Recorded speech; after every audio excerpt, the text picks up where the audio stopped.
And we're going to confirm game volume here in a second. You are live.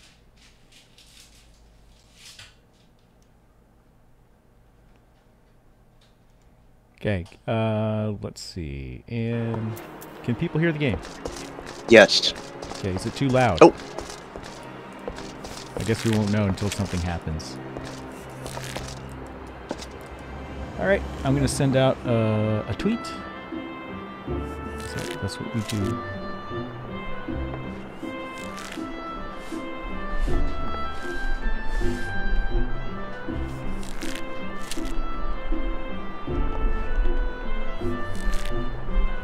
I'm casually streaming my Final Fantasy FFXIV play session today. Now, it is my job to ask the questions that is on everybody's mind. For those of us who don't play Final Fantasy, the online game, do you have naval customization in this game?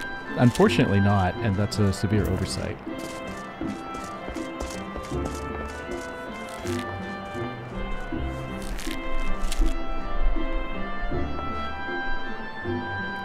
Alright, so go back to Twitch here.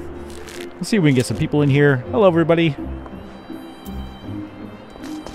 My name is Grums, otherwise known as Mark. I was team lead for World of Warcraft Vanilla. Did a lot on Blizzard games, Diablo, StarCraft, all that jazz.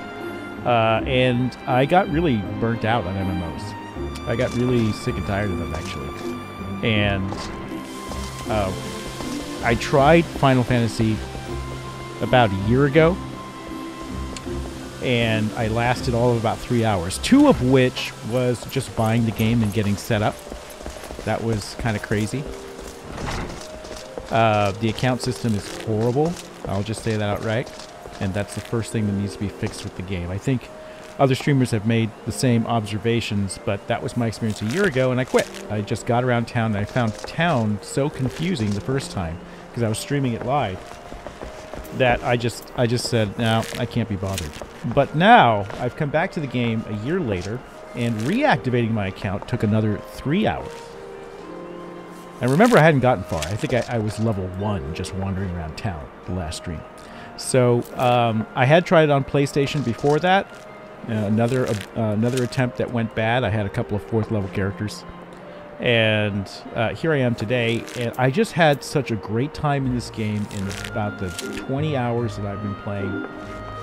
And I have totally changed my mind about the game. I've never had so much giddy fun in an MMO since playing Classic WoW and making Classic WoW. And so I thought I would share it today. This is my day off. I've actually taken a week off of regular dev work. I am working on a game. For those of you who want to find out more about it, you can go to our Discord. Our moderators will post the Discord channel there, and you guys can check it out. But I'm not here to pimp the game. I'm here to talk about Final Fantasy and where I think MMOs are going, and I'm going to play real casually here. I actually have another character, another job, different system. I got another job here that's around level 20, I want to say 23, 24. And what I'm doing now is, last night, I saw the greatest live group that was playing music. It was a bard and a bunch of people, songstresses who were all playing instruments, and it reminded, for those of you who are old school, it reminded me of how Asheron's Call did their music system a little bit, but this was far better and far more entertaining. And this was just so entertaining. I rushed out and I said I want to become a bard, and I created a new archer character job, which I'm going to be streaming today. We're going to level up the archer in my quest to become a bard. And I am outing my identity here, so people know who I am. That's okay. I am accepting friends requests in chat. I've got one here, so if you are in the game and you'd like to friend me, then that's fine. In fact, I will find out. I have no idea who everyone is, and don't be offended if I have to clean up my friends list later. I don't know how many I can hold, but this is this is what it is. I tend to be very accessible. I tend to, yeah, we'll accept that. And I don't. These are random ones. I don't know who they are. It was before the stream, but you know, I guess I'll go ahead and accept it. I have no idea who these people are, but I'm just going to be operation friendly here. Okay, so I'm a total sprout, right? I don't know how to play this game, and I realized that this is the first gear set I created for the new job of Archer and my quest to become a bard, because I was so enamored with the group I heard yesterday, and I don't have a. This is a VTuber parody. Oh, I guess I should explain. I was making a parody of VTubers, and so I would tease. Someone sent me on Twitter my avatar in a maid outfit, and I said, okay, I got to have that as my VTuber. So yes, the Songbirds. Thank you very much, Hermit Peanut 79. It was the Songbirds. They were so impressive, and that's what made me go create an Archer right away. Yeah, I did pick the correct race. This is the only one that has a naval window, so of course I had to go with that. And I also want to get the transmog stuff, which I hear is called Glamours in Final Fantasy. But anyways, enough of that. This is going to be kind of a slow stream here. I'm just enjoying the game. This is my vacation. So we might do a raffle or two in Discord for Ember. I'm not saying that we won't. I'm not saying that we will. I'm just trying to enjoy myself here. And I should have another quest for this job. I'm trying to figure out what it is. Do I have this? So I've got to do. I'm not leveling my main character with my wife, but I'm going to level the archer with it. So let's see. Essence of archery is to observe with intent to see out without losing sight. Okay, destroy the targets. Which targets? Seek out and destroy several targets hidden throughout the city. Okay. So, I mean, what you have here is pretty bog standard. You know, if someone asked me, hey, Grums, I've never played an MMO before, and I see you so excited about being a newbie in Final Fantasy. Should I try that? My answer is, if you don't like the genre, this isn't going to change your mind. This is, you know, bog standard MMO stuff, at least here in the beginning. I'm new to the game, and you know, I'm nowhere near the expansions yet, and there's a ton of content which you can try for free before you even get there. I am on a paid sub though, and gosh, I just love the game. And so, you know, it's a traditional thing though. You've got your quest, it fills the quest log up. Now this was actually an innovation that WoW did. Before WoW, if you played an MMO like EverQuest or something, you didn't have like a full quest log of stuff. The way that you leveled was you went out and you grinded on mobs. And so it was really interesting. On WoW, we said, you know what? What we really want to do is to give you a list of activities, to always have a quest log that's full of stuff to do, these mini goals that you can have, to sort of like pull you along the content. And we gave you the most XP for doing quests rather than grinding mobs. It used to be different. It used to be in EverQuest that you would grind mobs, and quests were just sort of like some things here and there. If you talk to an NPC, you might get a quest, but they were kind of rare and far between, and they certainly were not the way to level. So what was interesting on WoW is when we first got EverQuest beta testers in, I would watch them play, and they would run around, right? And they didn't even know about quests. They would skip all the NPCs, and they would immediately start grinding on mobs, and they would go, I don't see how this is any different. And I said, did you try the quests? And they said, quests? And I said, yes, the quests.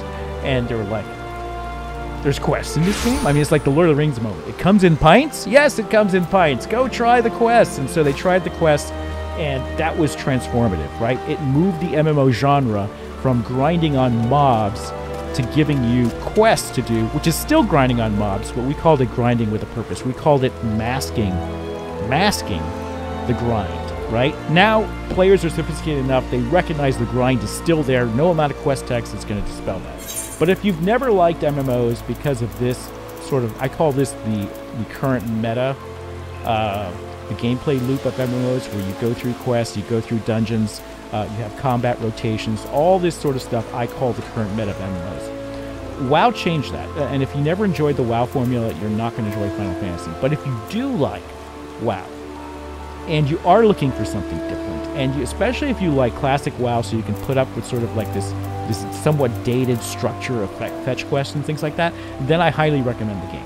I am having a blast, and I'm old school enough that this doesn't bother me, that fetch quests don't bother me, that the grind doesn't bother me. This is like nothing to me compared to, say, hell levels of EQ or anything like that. But what's probably capturing me the most is this sort of atmosphere and whimsical nature. The game doesn't take itself too seriously. I mean, there's just crazy stuff. Like if I go out here, and I'm sure like a lot of you are already Final Fantasy veterans or whatever, but you've got a little teleportation system here in town, and you know, I'm gonna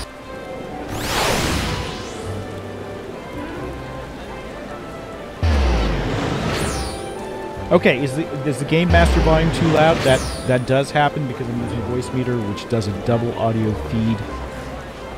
So when I pour it in here, I will.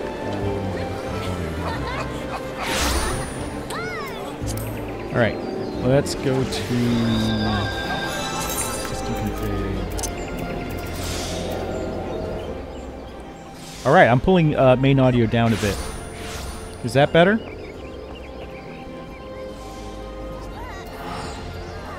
Let me know.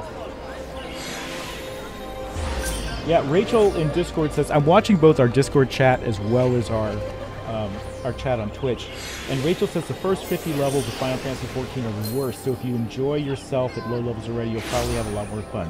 Yeah, I don't mind the first 50 levels. This is like cake for me because I'm OG MMO guy, right? So this is very familiar territory for me, except that I will say that there's a couple advantages from a design perspective that I immediately loved. When you first play the game, you come to one of these cities. You are immediately put into a city, and there's just people all around you. And I'm like, yes, this is an MMO. You want to see people. I really love that aspect of it. And it's also, unfortunately, really intimidating because you're in a giant city. And I admit, the first time I was in here a year ago, I didn't want to bother navigating the whole area, right? This was a real pain in the butt, and it didn't help that the map is so spammy with icons with no key, and if I zoom out a level and then out another level, okay, now I can see my marker. I couldn't see my marker before. It used to be that I would zoom out here, and okay, yeah, if I zoom out to here, I can't see my marker anymore, right? And I really wanted to know how these districts interchanged, and it was a big pain in the butt. So putting you into a big city has advantages and disadvantages. One advantage is that you feel like you're in a living, thriving, active MMO, right? So I've been to Limsa. I've been to Limsa. That's like Halloween over there. And people here in where am I? Granadia? I always say the name wrong.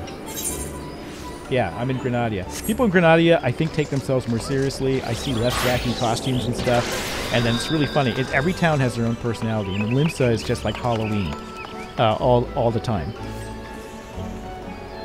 In the story, I would say I'm at my level 15 past quest. I just got the pirates thing, and I did the first group dungeon pickup group. Is main volume not saved? Is main volume still too loud?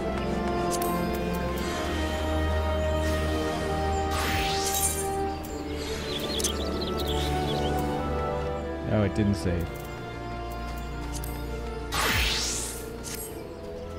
Alright, now we should be good for volume. So I was saying that one of the things that appealed to me immediately is that you're in an active area. Nobody wants to see a dead MMO. Nobody wants to go, and I hate MMOs that start with an instance tutorial where you see nobody. I always felt that right away when you're in an MMO you should see other people. I don't know if starting in a city is what I would have done. On one hand, it's really good to see the concentration of players. On the other hand, it can be extremely overwhelming. And when I first got in here, the nameplates of all the players were on, and I literally could not see anything. So that was not a good thing. And Oh, hello. I have nothing to trade with you. I feel terrible. I am like a newbie character. But thank you. Thank you, Drippy.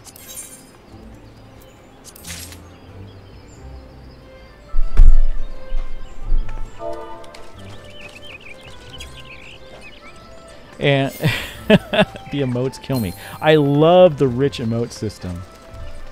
So, you know, this game, the other thing I like is how social this game is. Drippy is the pet name. Okay, that's right, I don't have name tags on.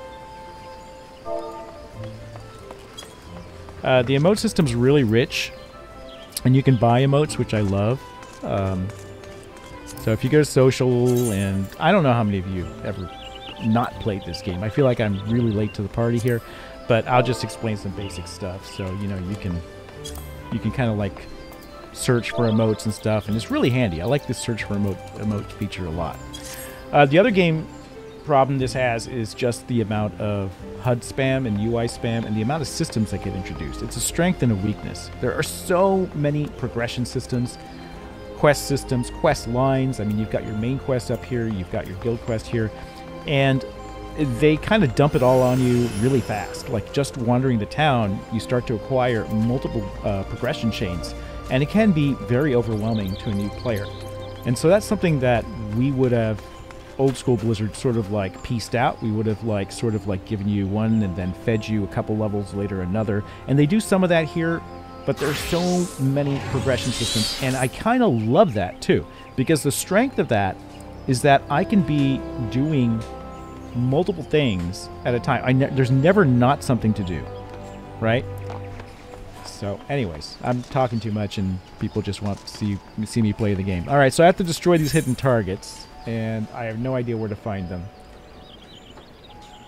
It's these red mark areas here. I don't even know what the targets look like yet, so you guys can help me out.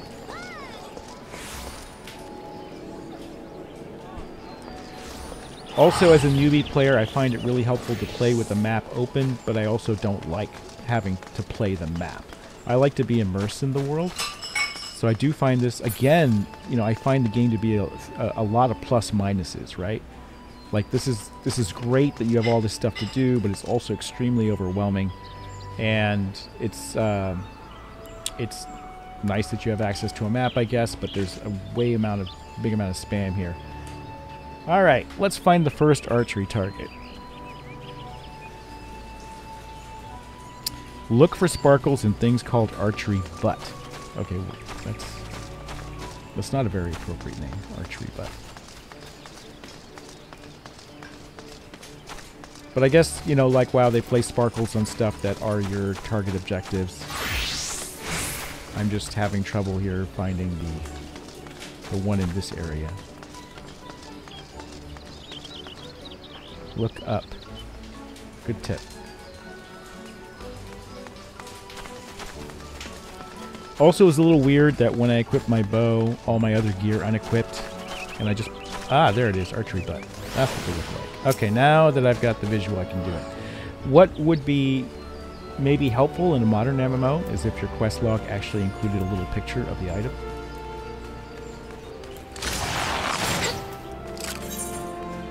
Okay, we got target 1.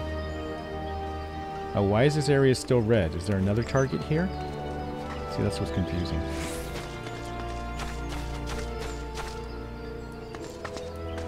Okay, where would the other target be? Please don't be inside the building.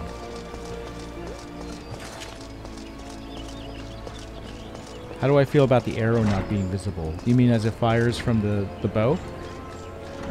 I don't mind it.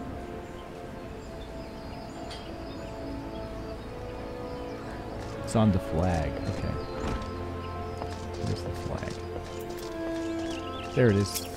Oh, okay. It totally was behind the flag. Okay, 2 out of 6 targets caught. The map area is still red. I probably would have winked it out by now. Let's go over here.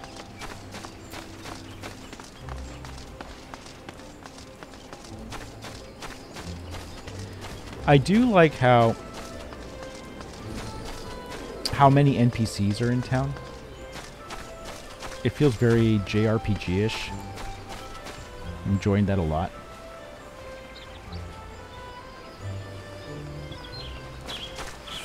Let's see. If I were an archery butt target.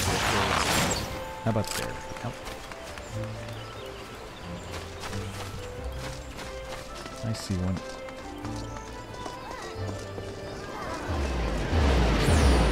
It's really weird playing your games that came after WoW, right? Because this whole minimap design, I mean, I remember spending so much time on this, prototyping different looks for it in WoW and everything else, and to see it become sort of the standard, I mean, right down to like the controls around it is really odd to see. And it's really funny because sometimes competitors copy the worst ideas too. Like we had some stuff, don't ask me, I forget exactly the specifics, but we had some stuff I didn't think was very good. And because it was WoW and because WoW was super successful, they would go copy it anyways. And I'm like, no, what are you doing? We wanted to change that. But this is, I mean, this game just puts a huge smile on my face. I love the whimsical nature of it and the fact it doesn't take itself too seriously. And I love the fact that I'm adventuring out here in zones and I'm not being railroaded through dungeons all the way into a raid at the end, like, as if that was the only thing that was important for the game. We missed that. MMOs have really lost that social aspect, that social sense. Alright, so none here. Maybe I have to go another area.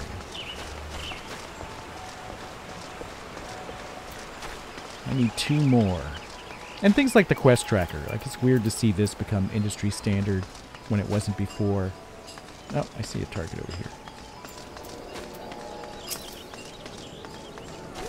Now, admittedly, this game came out a couple years after WoW. So, it's not a modern MMO, I would say, by sort of like, gosh, what would people consider a modern MMO now that plays a little differently?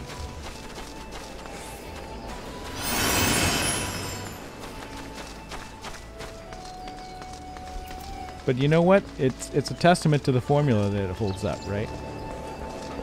I think I got all the targets in this area.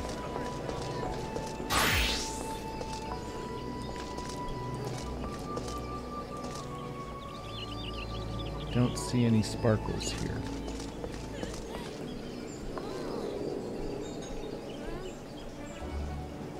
Now you guys are saying if it's red in the area, then there's still valid targets, or should I go to another zone?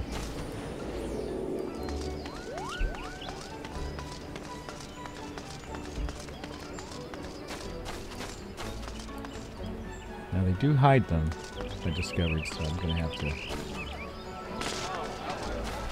explore around here. I think I got all of these though.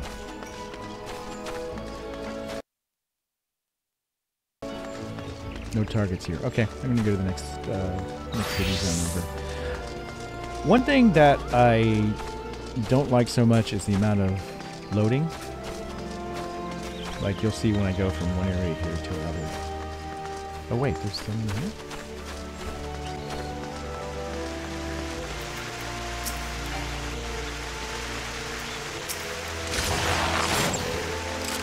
I don't like how segmented things are. And I was talking about the intangibility, of immersion and how it's hard to justify it when you're looking at pure budgets and technical complexity. But when you talk about a world and making a world feel lived in, it makes a huge difference. And there's a reason why we went through the time and expense of making WoW continents as seamless as we could and keeping loading times to a minimum. I'm going to show you what the loading is like here. But again, you guys are probably all Final Fantasy players, and I'm just explaining some really basic stuff to you. I'm looking like a total noob right now.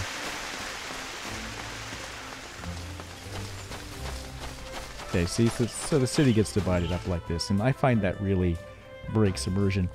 I think a next-gen MMO, we have the technology now to make worlds completely seamless and to make things more immersive and to remove some of the abstractions that we had to do for technology's sake.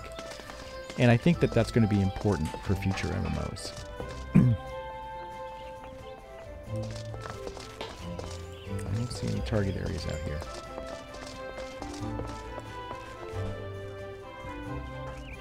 In fact, there are none here. So they're all back there, I guess?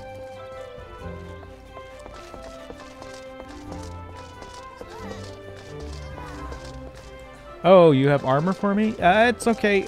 You know, thank you for the gifts and stuff, but I just want to kind of like experience it, and if people give me armor and stuff, then it kind of like skews my perception of the progression and difficulty level of the game.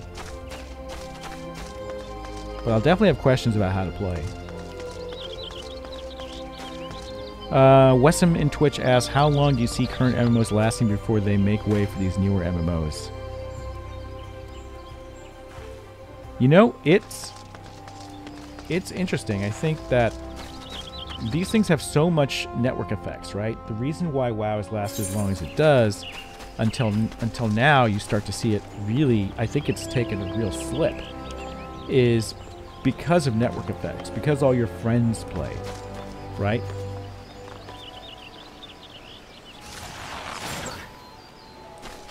There's nothing here either. All my red markers disappeared. Wait, have I finished it already? Where's the tracker on it? I've been talking so much. Let's see. Matter of perspective. Oh yeah, I already did it. Never mind. Yeah, I've been talking so much I failed to realize I'd already completed the quest.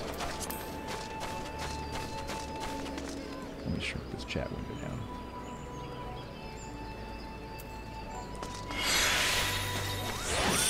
So I think you're going to see like a fully realized MMO world, fantasy world, right? You're going to see that it's not going to be about how you put up mountains between zones as artificial barriers or loading screens. I think all of that has to go away. And strangely enough, what really showed me the promise of that was, for all of its, you know, issues, the game would be Star Citizen. Star Citizen really opened my eyes to the fact that, I mean, they're doing incredible, or they're planning to do incredible server technology that's going to, you know, basically create a very immersive, seamless world. And it already is. Like, I fly around it, I'm in the game. Chris Roberts was an early childhood hero of mine. A big reason why I got into game dev, but I quit that game a long time ago. I actually asked for a refund. I was an early backer, and I said, you know what? I don't hate the game, but I'll come back when there's more promise. And one of our backers for Ember bought me a starter pack, like a Mustang starter pack or something, and I went, or had an extra one and gave it to me. And I went into the game recently, and I was just blown away. Not by the quality of the game code or anything, because it's obviously very crashy and there's a lot of UI issues, and the gameplay loops really aren't there yet in a manner that I would feel is fully fleshed out and gamified enough to keep me going. But the immersion of it is incredibly fascinating. And I'm just thinking this is where MMOs are going. The scale and immersion has to completely goes direction, because we finally have the technology to do it. Okay, next trial will test your powers of observation in battle. Well, my last observation wasn't too good. I missed the fact I completed your quest. Travel to the North Shroud, and there put down 8 micro chews and 8 opos. Okay, I'll go to the North Shroud.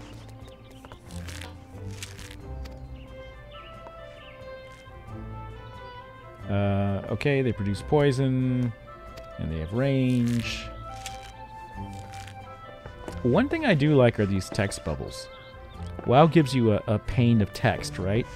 And it used to be we used to make you read the whole thing. You couldn't even skip it. But this makes you actually read it. I don't know if there's an option to skip all this and just go right to the objective. But during WoW beta, we actually disabled that because people used to complain that there was no story in World of Warcraft. in the quests. And so we made people read it. We teletyped it on screen. And only later did we have an option to turn it off for expediency's sake.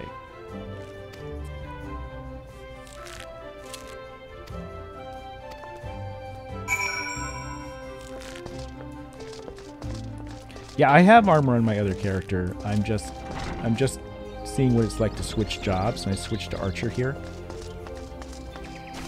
So I need to go to North Shroud. Luckily, I should have the point for that already. So, oh, I can't do it from here, but I can go to the plaza, and maybe I can go from there.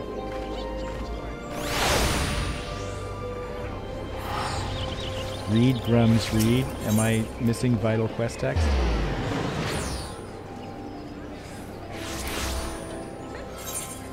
How do I get to North Shroud from here? Central Shroud. Alright. Oh, I'm unattuned. I gotta hoof it. So that's a very Diablo-like staple, right? Like, we introduced that. All this stuff is so weird, because you work on this and then you see the games become standardized, right? So... should I go this way? Or yeah, I'll go this way. And now you see it kind of like everywhere. And you're like, oh, I guess they were good ideas because they stood the test of time.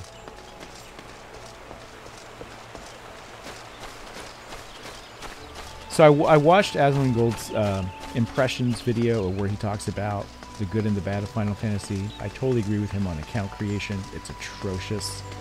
Literally, account creation can tank your game. We used to collect metrics on Firefall, and I knew our character creator was bad, and our characters weren't attractive enough for people because it was a free-to-play game. People would arrive at that screen, and they would suddenly, 25% of them would just quit right at the character create screen, which is the first thing you encounter in the game. And I knew then we had a problem with character creation.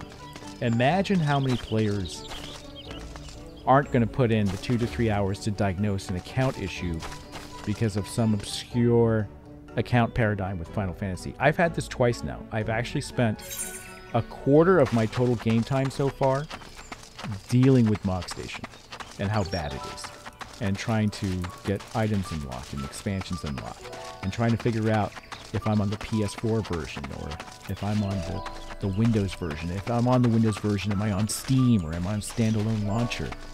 And why do they look like radio buttons that you're supposed to click when it's indicating that that's the pack you have, when it looks like you're supposed to be able to select? It's just so many terrible things about it.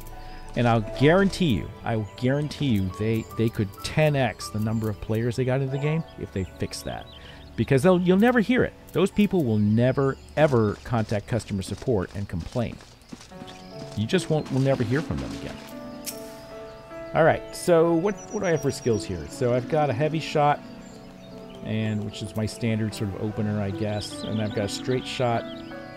Can only be executed when straight shot is ready. Okay, I have no idea what that means, because this is straight shot. Isn't it ready already? Heavy procs the straight. Okay. And then I have Raging Strike, which is increased damage dealt by 10%. Now, this is an instant with an 80-second recast. I guess I should just always have this up.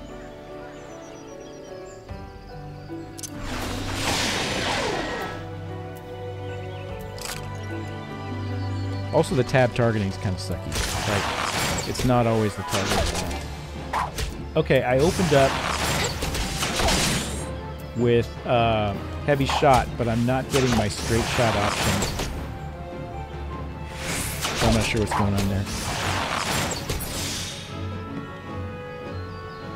It's a random proc? Does it say random proc? Oh, there it is. It's up now. It could tell me it's a random proc. That would actually be helpful. So this sort of thing, when I talk about the meta of MMOs have to change, I know a lot of you are in love with rotations, right? And global cooldowns and things like this. But to me, this is the least interesting part of an MMO. I think the world and the things that you do in it and who you can be, the ability to be whatever you want to be, is more important, and the specifics of how you accomplish combat and stuff like that. To me, that's the part that's disposable. I think you could completely change that.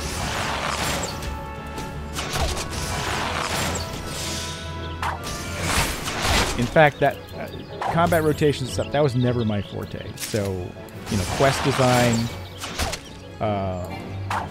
world design, technical scalability, how we're going to achieve all this. These are all things that and the combat, I was never that much of a fan of tab targeted combat, but it made sense for WoW. Well, you have to start somewhere, right? Okay.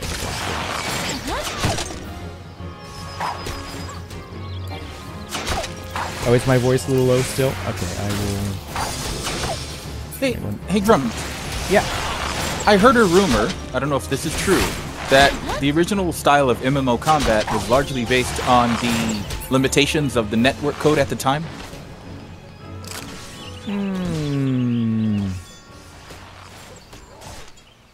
Yes and no. I mean, network code wasn't that primitive. We had shooters, right? I mean, you couldn't do that because of the amount of server CPU available. You just didn't have a lot of hardware available to you. I'm going to lower the volume first. So, I would say that that's kind of like, yeah, there were some technical limitations, but no, we just borrowed from EverQuest. I mean, there were, before WoW, there were a whole bunch of ways you could do an MMO. There were so many experiments. Star Wars Galaxies was doing its own thing, everything else. I don't know how this settled. All I know is that we copied EQ. We started with EQ. We literally built every class exactly like EQ in order to learn how they did it, and then we like ripped it down and built it back up again in the way that we wanted to. And that's how we learned. We didn't know anything about it making MMOs. In fact, people say we were doomed to fail because, you know, we had no MMO experience whatsoever. But we did love playing them. We were always playing them at the office, you know? So, alright, so I gotta kill Microchews and Opalopos. Give me another Opalopo.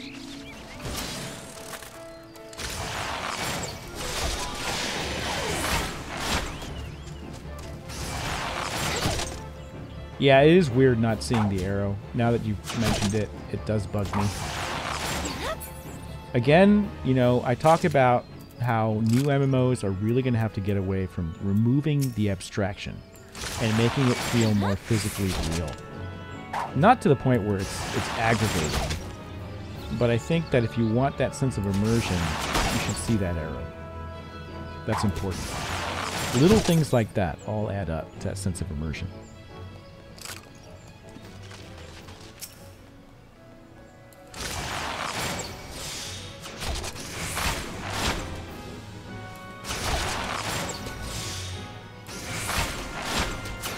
Okay, so after this I gotta find Microchews. Okay, so I'm facing him, but it tab targets him. Thanks a lot.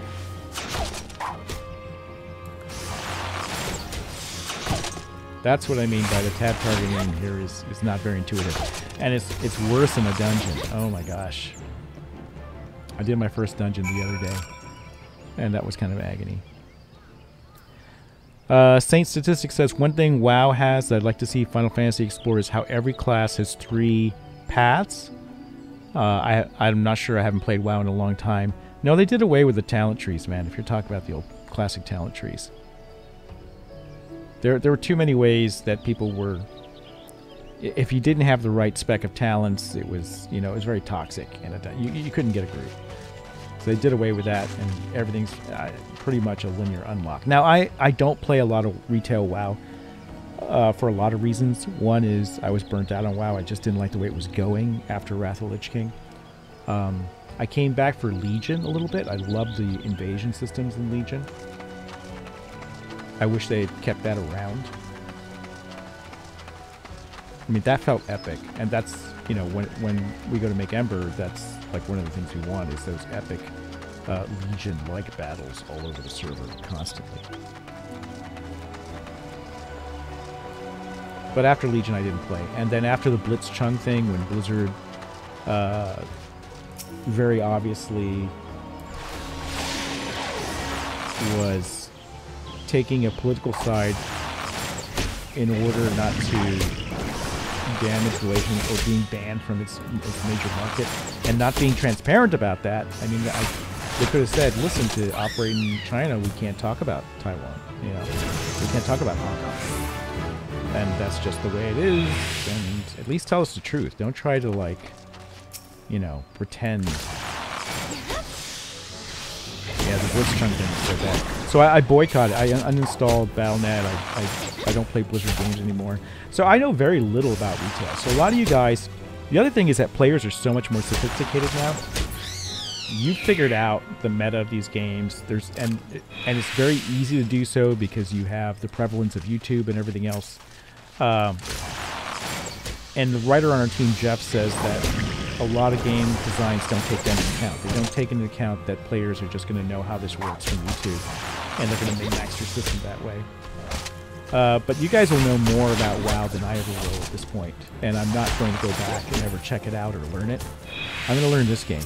I'm completely enamored with this, and I'm having so much fun, and I can't wait to be a bard. So I got to reach level 30, I believe, in order to get a quest to become a bard. I also want to pick up Dancer. You can see the server right on the screen. I'm not going to shout it out. If you want to come in here, I'm not going to group with anyone, but if you want to tag along or whatever, I don't mind. Don't give me anything, because I'd like to experience the game and progression. I will accept friend requests.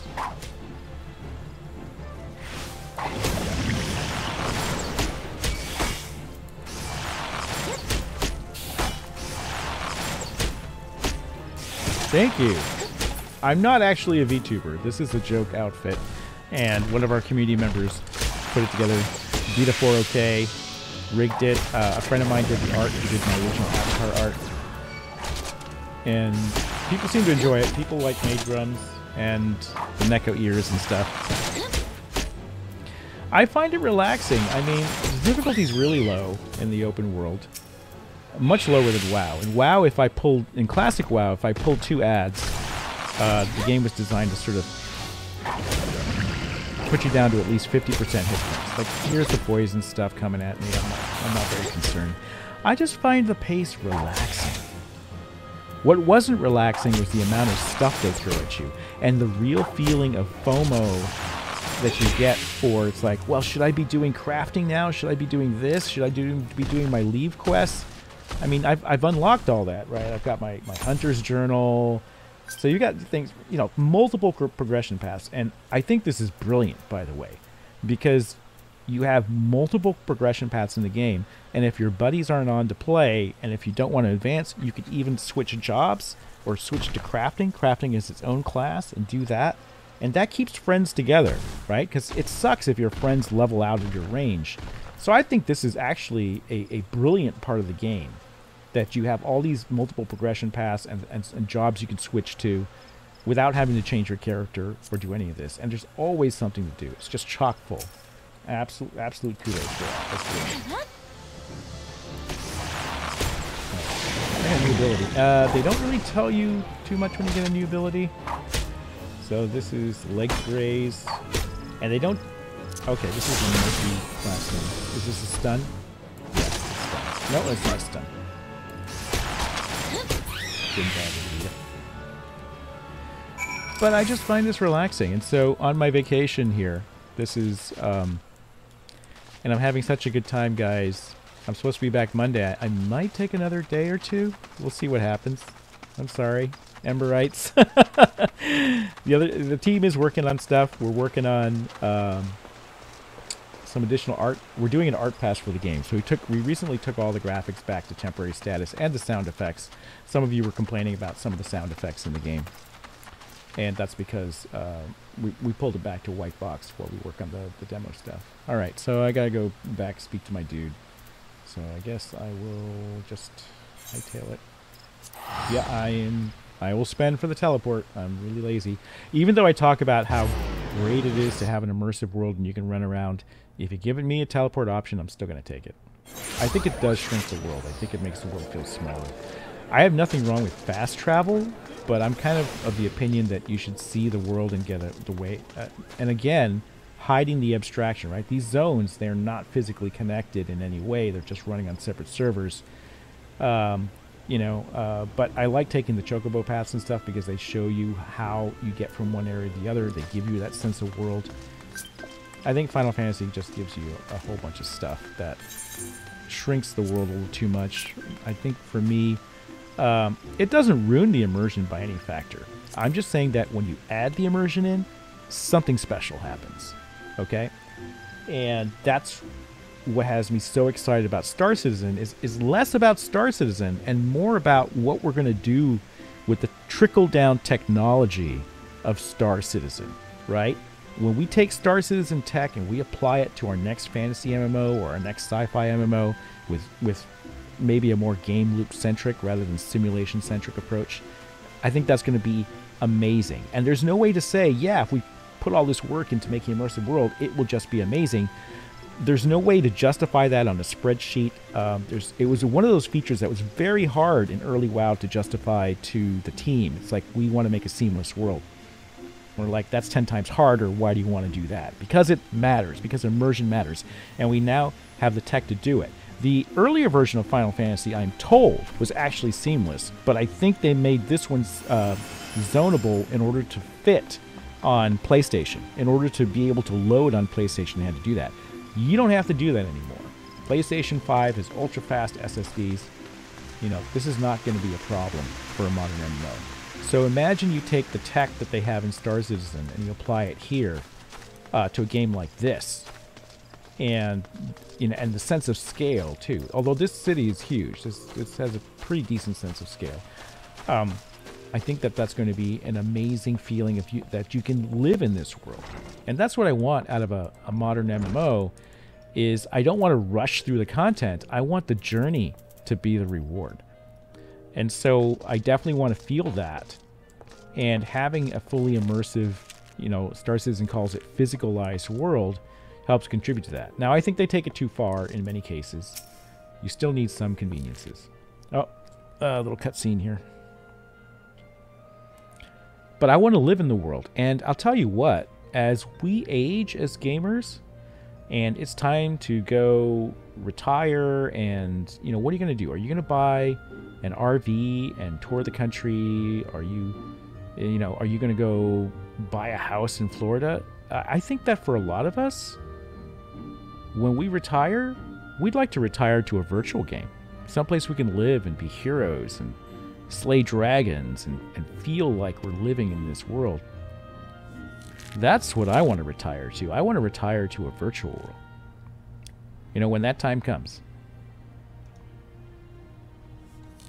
And I think that that's going to be true for a lot of gamers, who retire and stuff. They're not going to spend their money on an RV. They're going to spend the money on a virtual world that gives them that, that alternate life where they can be heroes, especially as you get older. How cool is it that you can still go around and do all this stuff? You can be an action hero. Mind your surroundings. That's rich coming from you. Yeah, Asmongold was talking about how the short quest text he thinks is a real key. He said it's like a tweet. It's like reading tweets. And in a way, and that's exactly what it is, but it's funny to hear it because when part of the WoW team left to form the WildStar team, Kevin Beardsley headed up that team, great guy. He was saying he wanted his quest text to be like tweets. And so in WildStar, they deliberately limited the length of quest text, but it wasn't enough. Like, all you got was one pane like this. It might as well have been mission objectives. What they're doing here is they're giving you tweet-sized dialogue that appears in a simple box. And you're more likely to read it because they've got these little cutscenes interspersed with it, too. Okay, why are they talking about butts? I haven't been reading this.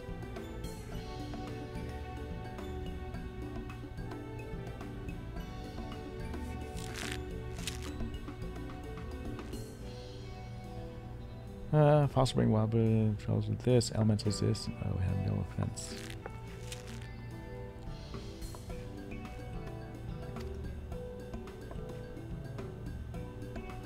I like how they present the quests. I like these little cutscenes on the major quest paths.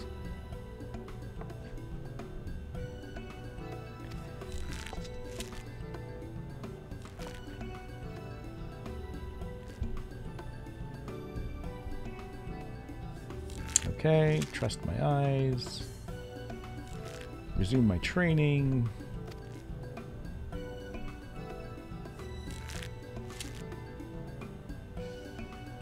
I hear the story gets great. Everyone says just wait till you hit 35 or the first expansion and the story gets really, really good. Yeah, this is another thing that's hilarious to me. The fact that they let you choose rewards, give you... This is another WoW standard thing we did on the team. And just to see it become like the industry standard is very strange. Okay, I'll take the bow. Oh, I got something else? Yeah, I need armor. I'll take the tunic too.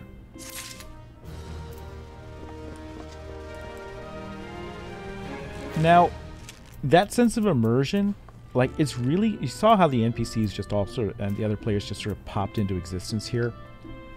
To me, that's a little immersion breaking. If there's another way to do these sort of cutscenes and stuff without that, I don't know. Maybe it can't be done. Maybe that's an impossibility. But I would... the less of that I see, the better, I think. Alright, let's go ahead and equip the bow. And it's weird that Control I is my armory inventory, and then I is my regular inventory.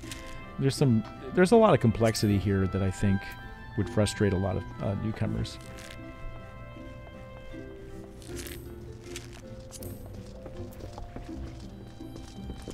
All right, finally got some armor.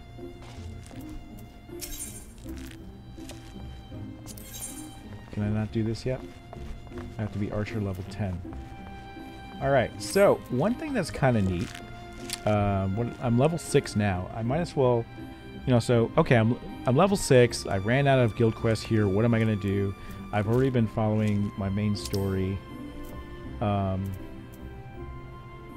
don't want to start my level 16 story quest yet because I'm playing that with my wife on another character. So what I'm going to do here is I'm going to do the Hunter's Journal, which they split up. So you get, you know, normally as a Lancer, I'm already at cleared the 2nd level of these Hunter quests, which is you just go out and you kill the mobs and fill up the book. But it's a great way to bring you around the zone and get you familiar with everything. And I am accepting all friend requests, because why not?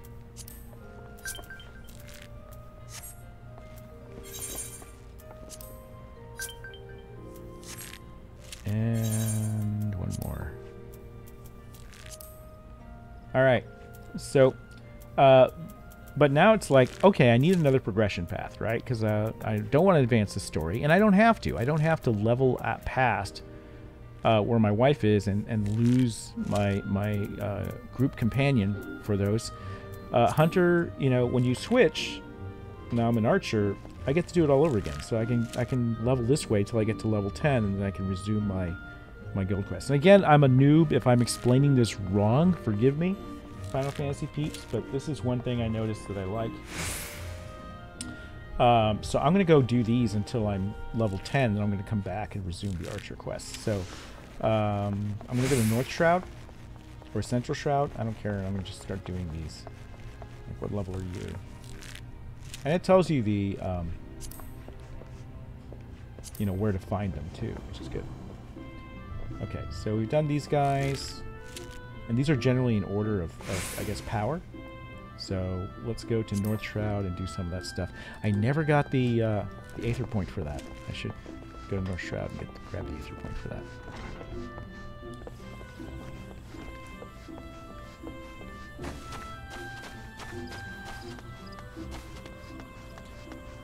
So, you know what makes the game relaxing is not only is the combat relatively easy, easier than classic WoW, it is the fact that it can be kind of mindless. It's like they give you so many progression paths. As long as you follow the instructions, you'll be fine.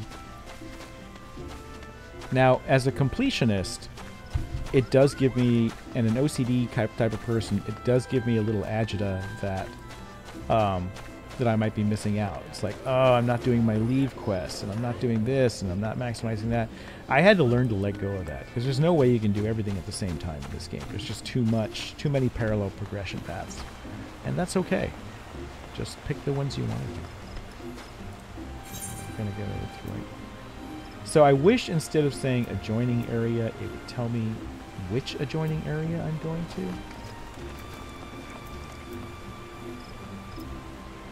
Okay, so this would be...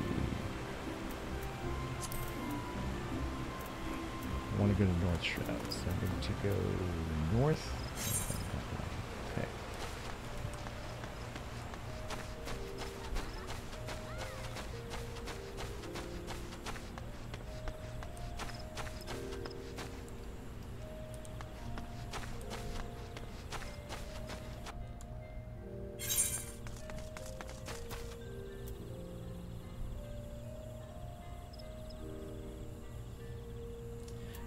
Rachel on Discord says that, yeah, the gear sets make things more manageable later. Yep, I agree. I just don't have a lot of gear yet, so when I changed, like, I think if I accept a crafting job and they give me the saw or something, I'd be essentially naked.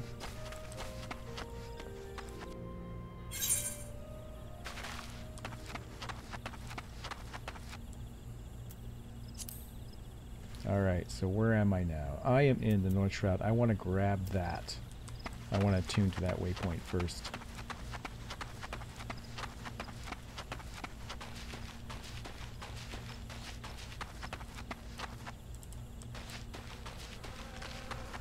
Just because I always forget about it. Oh, it's a long way away, isn't it?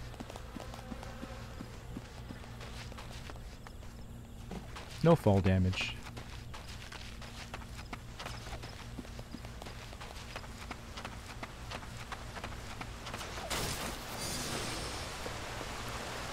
So yeah, what I like about this versus modern retail WoW is I'm playing the world.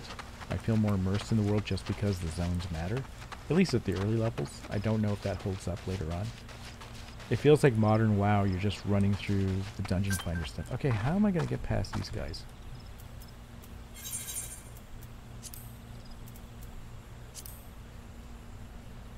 See where I'm supposed to go. See if I can avoid combat here.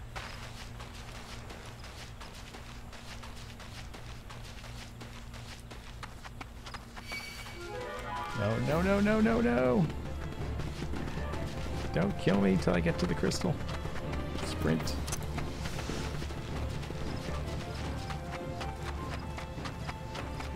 Oh, there is fall damage? But only in combat?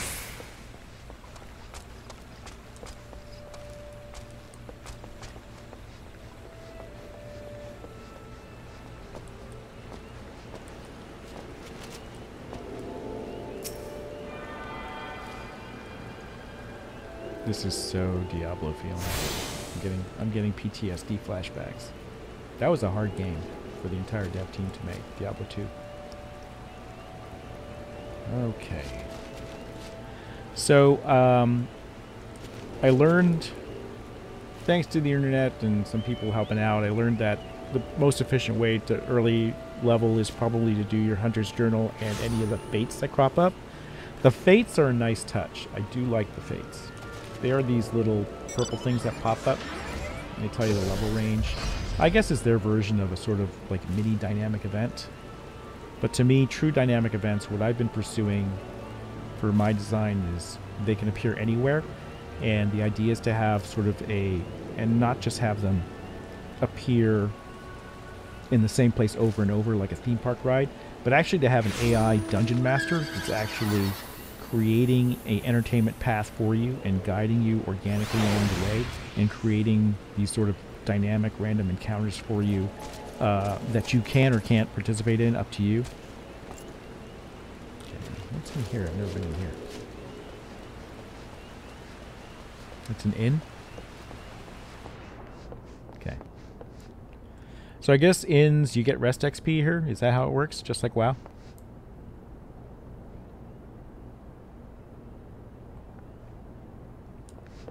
Alright. I'm going to do my journal now, so I have to find some Mightlings, which are in North Shroud. That's where I am. And they are in the Tree Speak part of North Shroud. So I'm here. I need to go over here without dying, because there's some high level mobs here. So let's see if we can do that.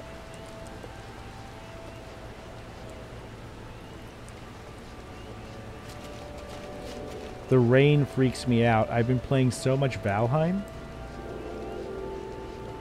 that when it rains in Valheim, your stamina regen just goes to crap. And so I'm so paranoid about the rain. And it literally gives me PTSD. I want those bridges over there, I guess. But here it does nothing. There's no negative to it. Oh, they are different, aren't they? Ninja Fox Game says, does you notice that your clothes are different in the rain? I guess it's looking a little bit wet. Nice touch.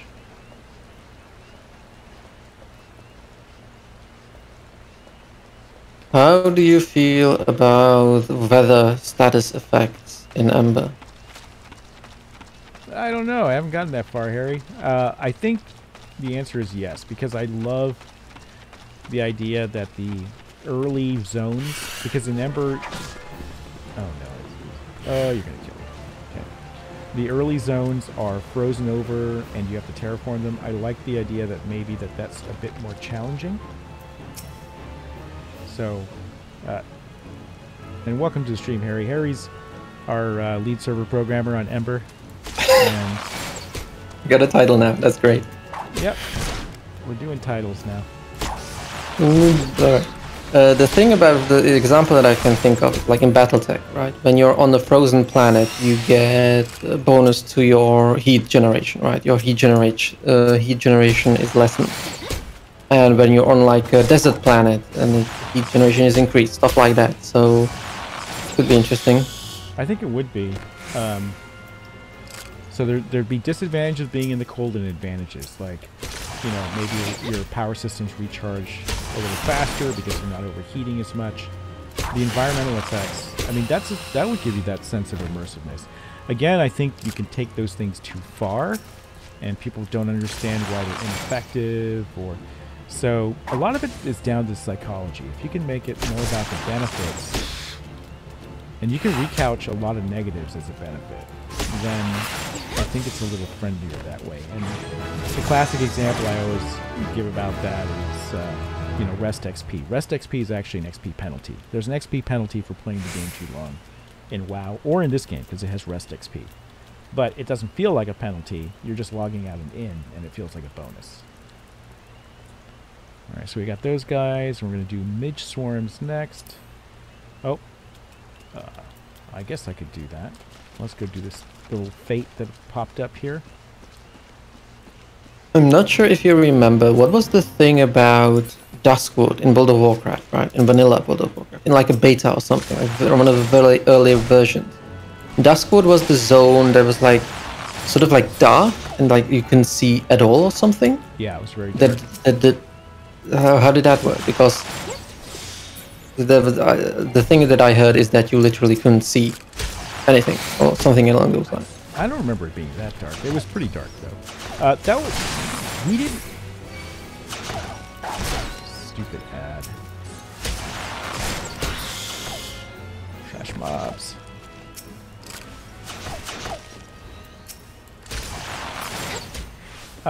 So that was the first time we had sort of dynamic skies. And I remember saying, you know, we have to have dynamic skies. And I'm like, we're not sure how we're going to do that, because we did everything with skyboxes before. And I said, what if we did a half dome around the character, and we do vertex-based shading and all this other stuff? And I'm not a real die-hard programmer or anything, right? But I know enough about technology to suggest dangerous things that might be possible.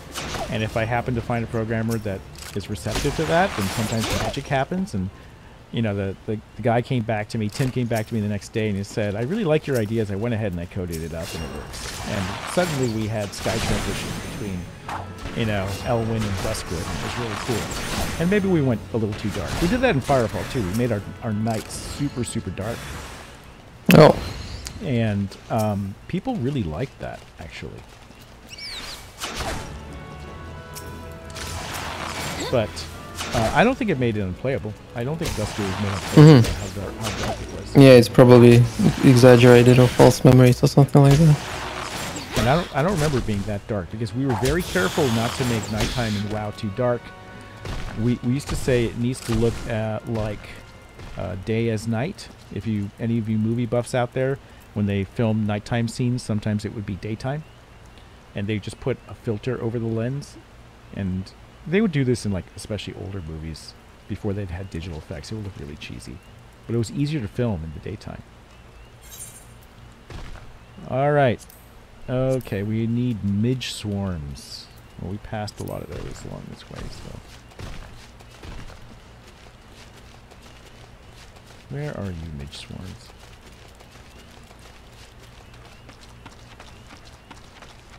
Because speaking about like the day and night cycles, right? How if there is so we will be doing day and night cycles, right? Is that a plan?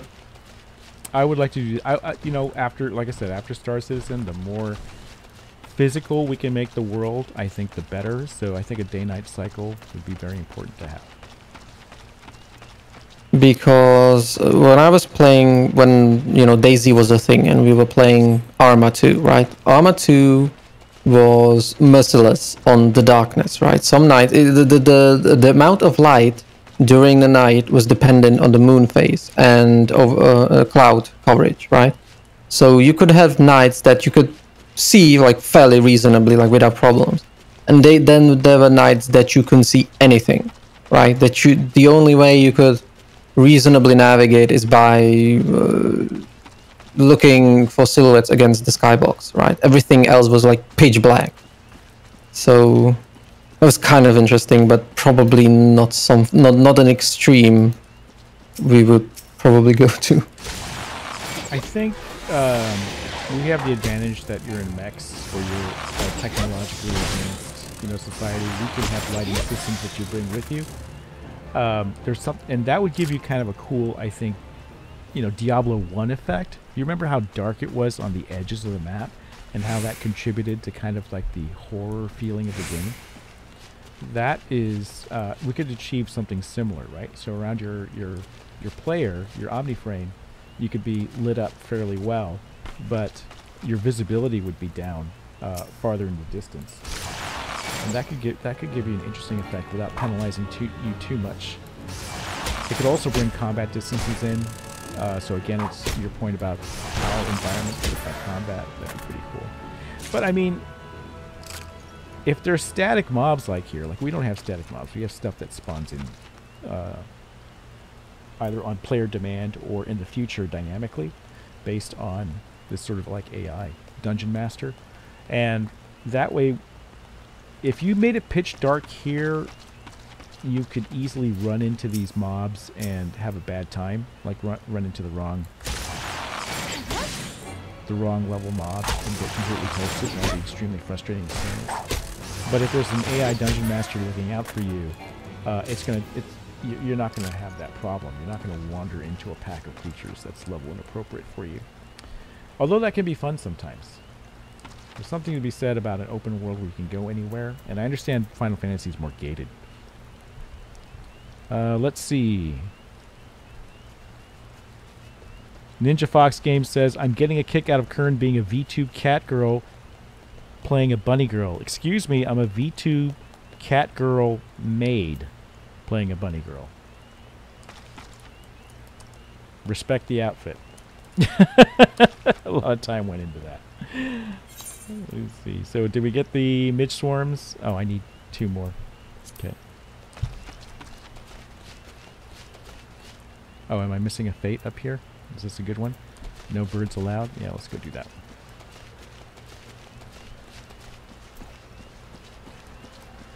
Oh wait, midges.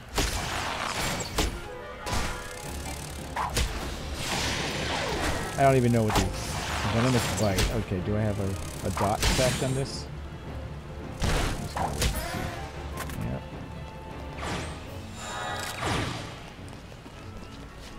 Okay, and we're trying to get to this fate over here. Little dynamic event.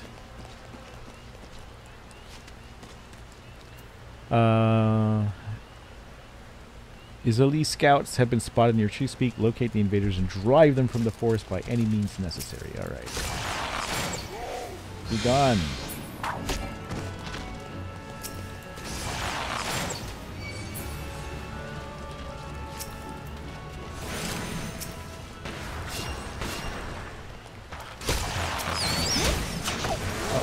to do that. I meant to tab target you.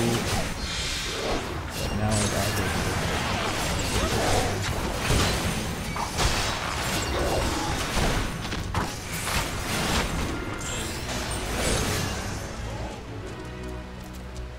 The other thing that's going on is when you switch jobs, the other thing I like is they give you an XP boost depending on the level difference of your current job versus, I guess, your next highest job or something.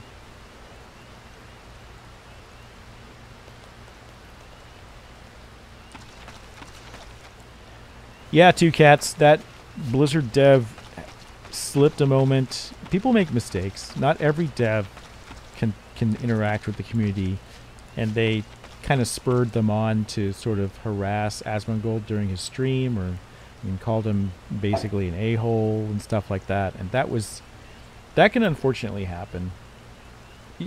You've got these huge dev teams, right? And you have people that have different levels of social skill and awareness, and that's always a risk.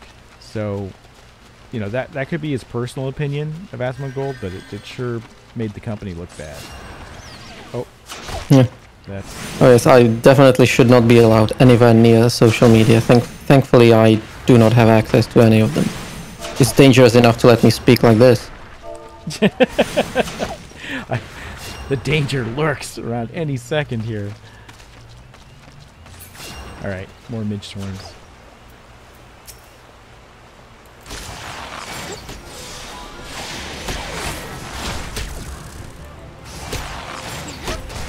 I don't even know my rotation for this. Doesn't matter. I'm just playing very casually right now. I'm not planning on being in a dungeon anytime soon with this character. I just want to get to Bard. Am I done with the midges? Yep. Water sprites. Central Shroud. Okay, so back to Central Shroud, which I think is over this way. Yeah.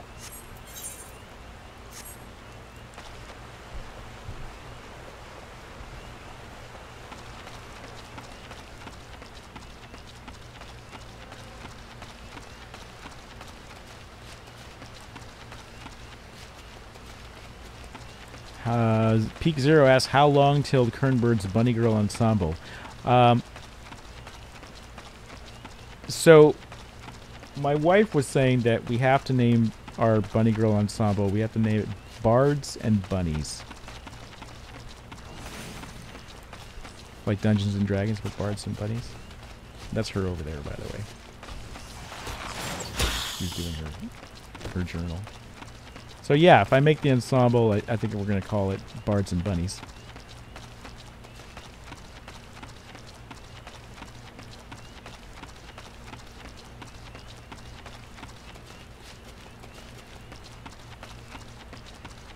I know, I should probably just teleport back and then... But I don't know, I like traveling the world. I miss it. I miss playable zones and not teleporting everywhere. What instrument are you going for? Well, it has to be... Do they have a guitar? It's got to be a guitar, because I play guitar in real life. Yep. Okay. Then I'm gonna be... I'm gonna rock the world as a guitarist here. So you want to be a conjurer? No, I don't. I want to get the central shard, so I want to go over here.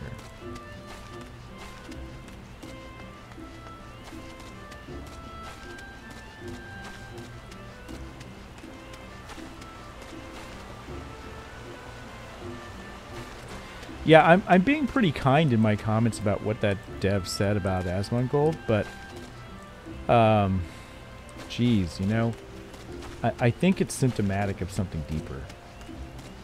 I think there is and I talked about this in my tweets, a series of tweets that went viral about what it's like in modern AAA development, which is very different from, say, indie dev or the way it was when we first started at Blizzard. And I think what you're seeing is that the life of a AAA dev is hard, okay? You end up joining a game, joining a AAA team, and you're working on someone else's sequel. You're not breaking new ground. The WoW team's working on stuff that we did, right? And So you're not getting to make your own stuff. You have to work someone else's IP, and you kind of want to put your mark on it. I see that a lot. It's like they change things not because they need changing, but because they're extremely talented people, or they wouldn't get hired at a place like Blizzard, and they want to leave their mark on it. So they make changes for change's sake because they want to do something different, and they can't work on a new IP because these big games, they don't want to take risks on new IPs. So you're kind of stuck with whatever you're working on, you know, Call of Duty 15 or whatever. And these big corporations, they treat devs very differently. They tend to binge and purge, hire and fire, that type of thing. And so, you know, and there's a lot of crunch and everything else. And so people get kind of burnt out on that. And then they get blamed by gamers for decisions that corporate makes, because now you're very top driven. You have shareholders and things, and the boss is calling the shots or doing it. Less so from the passion perspective, less so from the fact that they're game creators themselves and have something to prove, and more the fact that they have responsibilities to a giant corporation. And so you're caught between a rock and a hard place, right? And you get blamed for that. So you take shit at work, you take shit from, unfortunately, the community, which it's hard enough to take gameplay feedback. Your game sucks, dude. I mean, that is, to me, not a personal attack. But some people take it very personally. It's hard not to when you're putting in immense amounts of hours and making it. So they get no love, man. The life of a AAA game is very hard. And then they see, I talk about the jealousy of streamers, and then they see streamers who basically make an entire career off the game that you are working on, right? And they get to have that rockstar life. They get to have, you know, and streamers work very hard. It's not an easy life, and there's a lot of toxicity, but they're more equipped to handle it. The people who rise to the top of streaming know how to handle trolls. They have thick skin. They know when to ignore comments. And if you've never done that before, or if you're a developer, you don't have those skills.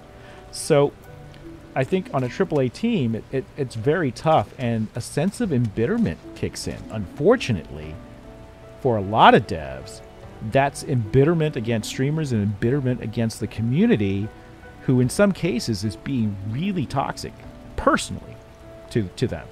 Their friends who post on the forums, or their job is to post on the forums, you know, and that creates an us versus them mentality. Oh no, I don't want to do that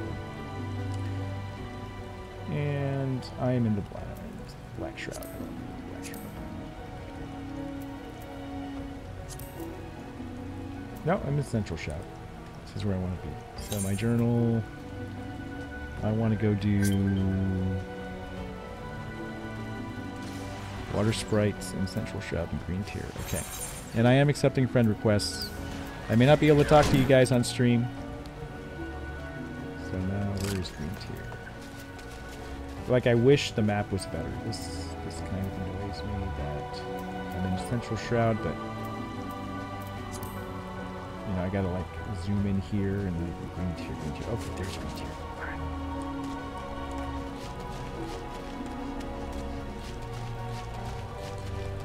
And so, unfortunately, it creates an us versus them mentality, and you start to resent, as a AAA dev, you start to resent the gaming community. And I think that's really unfortunate. And you start to think of them as others, right? There's you, the dev, and then there's these ungrateful gamers out there. And you know, once you start othering people, that can lead to some really ugly behavior. And that's the issue I see when you see AAA devs disparage the community or disparage streamers like Asmongold. You're seeing that frustration slip out. And again, these are not community managers. These are regular devs. They have no skills in these matters. They don't know how to manage those feelings and to not let it get the better of them. And it's also very hard to do. And so the public gets to see that, and then it just damages. But I did think it was kind of a new low that slipped out. Because it showed me that attitude had crept into Blizzard itself. And it didn't used to be that way. We definitely felt like we were gamers first, right? We totally identified as a gamer. No, I don't want a level 9 Water Sprite. Level 6 is fine. I mean, back then there were absolutely no communication channels you could have with, the community, as it were, outside of like interviews on cable TV. Yeah, so there were interviews. Well, you had forums, but we were always careful about that. But I remember debates back at Blizzard about closing the forums because how negative they would get sometimes, right? But I think what you have to realize is negativity in a forum, there's a tool there, there's power there in getting that feedback. As you can't take it literally, right? But you can look at the symptoms. What's causing the feedback? What are the reasons behind it? And that can tell you what's going on in the game. So unfortunately what happens is when AAA devs sort of like take it from the upper management and take the blame from the community, they tune that out and they stop listening to the reasons behind it. And that's where the blind side hits, especially if you're a monopoly like WoW. I talked about the problem with being a monopoly is that you don't see the change coming, and you're very comfortable, and you think you're thinking, well, we're the most successful in this genre, so in order to remain the most successful, we've obviously been doing everything right, and we shouldn't change what we're doing just because these people in the forum are complaining. And that's a mentality you get into, and it's also safe. You're not going to piss off your boss by changing a fundamental aspect of the game. It's the safe. You're not going to get fired for doing it. You just say, I just followed the formula, dude. I just, you can't fire me for that, and you're safe. So that chills innovation too. So I think it's the AAA game trap, right? And that's one form of the trap from the dev aspect. And the other form of trap is if you're a public company. If you're a game company that's really large, you tend to be a public company, and now you have to deal with shareholders. Well, a funny thing happened in gaming. Gaming got really big, got really casual. Mobile gaming came along. Started with Zynga, and Facebook was really the first blockbuster casual gaming company that used microtransactions and more predatory sort of pricing behavior. And then you got mobile games where every game is free, and the only way to make money is through predatory pricing behavior. And now you have a problem where your game doesn't make... You're Blizzard, right? You make the best games in the world, but now you're making 1/10 of what a mobile game is, or 1/10 of what a game that's willing to do gambling, predatory mechanics in a game can do. And you're a public company, so your shareholders are punishing you. They are shorting your stock. They are demanding in meetings, why can't you make as much money as everybody else in the game industry who's willing to do this gambling stuff, right? So you are under a lot of pressure to deliver. You have to deliver those numbers.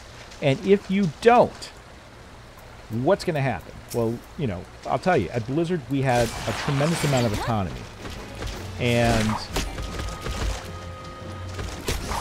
whenever we had a corporate parent, like we had several corporate parents, Davidson Associates, Vivendi, we were always able to tell them to go to hell. Like, management be united and be like, no, we're not going to have this, we're not going to put this in the game just because you think it's a good idea, and we're not going to do these, do the monetization you want us to do it, and we're not going to have your IT department here, we're not going to have your CFO run our company here, we're going to have completely duplicate autonomous.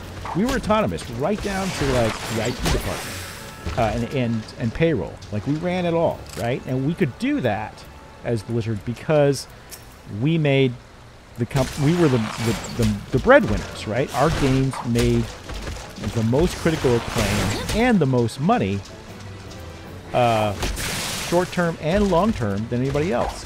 So we had a saying in Blizzard, and please don't misconstrue this as being related to the earlier conversation of the us versus them mentality with gamers. I'm not talking about that at all. I'm talking about Blizzard versus Activision, Blizzard versus Vivendi. Our saying was, we rule, they serve. It's like, as long as we continue to deliver the goods on great games, we can continue to have policies and independent decision making that allow us to continue to make great games the way we want to. But that changed.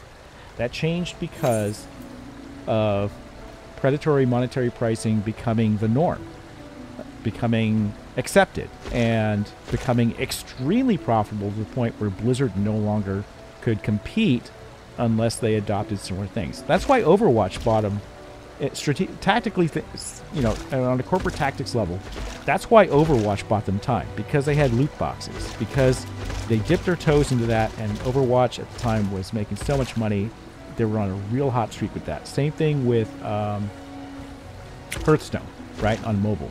That bought them some time. But when those started to fade, when Fortnite came along and crushed Overwatch, when Hearthstone faded from the mobile market, Blizzard started to lose power internally because they could no longer show that their policies made the most money, and Activision shareholders were, well, you paid a lot of money for Blizzard, and it's a very expensive dev team to run. What do you have to show for it?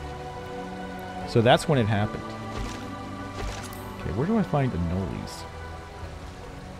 Sounds Italian, like cannolis.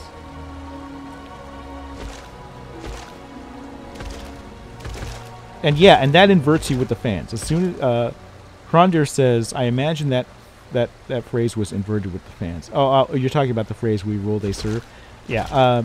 Again, that was talking about corporate politics, not about the attitude of Blizzard towards gamers. The attitude of Blizzard towards gamers was, we literally had two mantras: don't be too greedy, and provide the most value we can, and balance our business interests with our gameplay interests. That was the mantra, and that obviously changed. And it had to change because they're a public company now after Activision bought them, and the state of the industry changed, and it moved over to gambling games. That's what I call it. I call modern monetization practices gambling, because they tend to make a lot. So, hello. And so, can you blame Blizzard? I think it's hard to completely blame Blizzard because they're kind of stuck. Being a public company, it's. I think you certainly can blame them for the attitude that I think is cancerous and that ultimately leads to the downfall of your company, where you have the us versus them mentality. Yay, champagne! But on the other hand, they're put in a situation where they don't have a choice.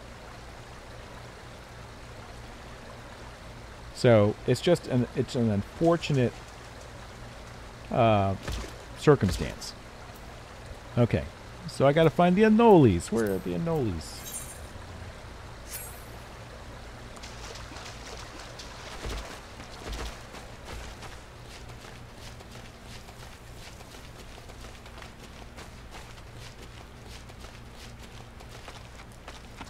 Microchews. So this is the other thing that's handy. I'd probably just Google it by now. So Delta D asked me, hey, do I think that leak from 4chan is real? I don't know if it's real, but I know that sentiment is true overall in the game industry, AAA game industry, I should say. And I've been talking about the past 10 minutes about what causes that, and it's just an unfortunate series of things. And I identify with it. On a dev team, when I see my fellow devs getting completely reamed for something that's not their decision, or personally attacked when they make a mistake and the patch has a problem with it. What are you, stupid? Do you not play the game? It's like, or being personally accused of things that are not their decisions, like the corporate pricing structure or whatever. It's hard as a dev, and I see these guys and these women just take a lot of abuse personally because they are not equipped to handle it. They are not community managers. They are not public facing, and here they are being, that. So yeah, I can totally empathize. I see why it happens. On the other hand, you should never develop that mentality. You should never let yourself get to the point where you feel like the gamers are your opponent, and that goes for general game design too. Like I've met designers that are like, oh, well, everyone's playing the game the way I didn't want them to play it, or they are having too much fun here. It's not of a challenge. I want to, it's like in D&D we call it the Monty Hall Dungeon Master, right? Where they're just out to kill the players. Some game designers have a bad mentality where they think that they're in competition with players and their game has to beat the player, right? Sometimes that's a good thing, if you're making Dark Souls or something, but Ronan, you were going to say something? Yeah, I just wanted to chime in on the thing about the social aspect of being a dev and things like that. It's in the game industry, community managers, this kind of job, it's considered a soft skill, and which is often referred to as that because being able to deal with community, deal with complaints, deal with that thing, and not get butt hurt or strike back with rage or whatever. It's really hard to figure out if somebody really has that skill set or not. But I want to be clear that it is not an easy thing to get good at. It is not often it's viewed as like, oh, what? So people complain, whatever, get over it. But like you're saying, it's really hard for a lot of devs who are just normal people, and suddenly they're getting crapped on for a lot of stuff. You're not necessarily equipped for that. It is a specific skill set, it's a specific mentality to be able to put up with it and just let it roll off your back. And so, yeah, I feel for the people who are just getting all that stuff, and not everybody should be public facing for that very reason. And I just wanted to reiterate from the perspective of a community manager that you're exactly right on, man. Like, not everybody's equipped for this stuff. At Blizzard in the old days, when we went to E3 or a trade show, we had to do booth duty, and every employee was expected to do a shift at the booth and interact with press and gamers who wanted to see the game.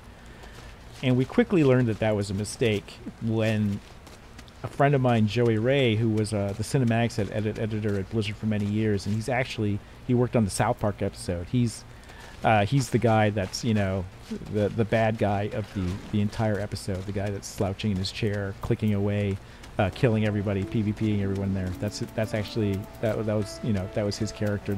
When he was working with them, they wrote him into that. He doesn't like people, right? Like he likes people. He's a friendly guy, but he doesn't like dealing with the public. And so when we let him do these demos, he would deliberately go out and say the most awful things. I mean, not insult the customer or anything, but just be really bad at it to the point where he deliberately got himself banned from having to do trade shows.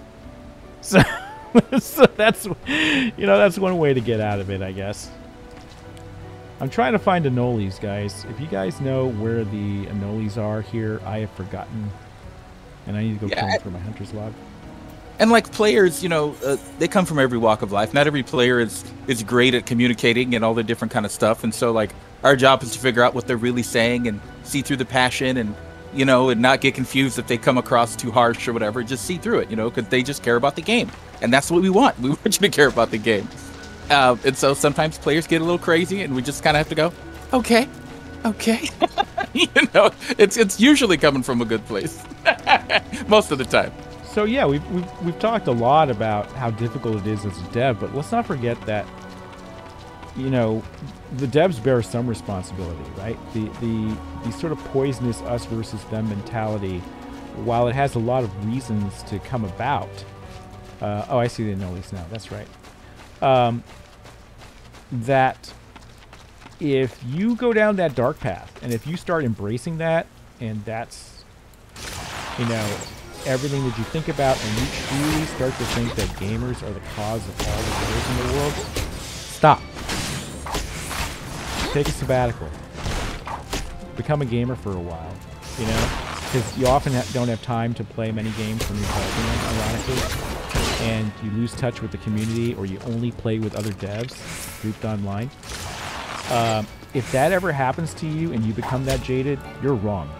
It's a cancer that has been bred by the circumstances you are in, but you are dead wrong, and if you think that way, you are going to lose touch with your audience, and eventually you're going to lose your grip, and you're going to lose your ability to produce great games, and you don't want that to happen, and the joy of it will just be drained from you. No, I'm not joining parties, Slayer, but thank you. I am accepting friendships, though.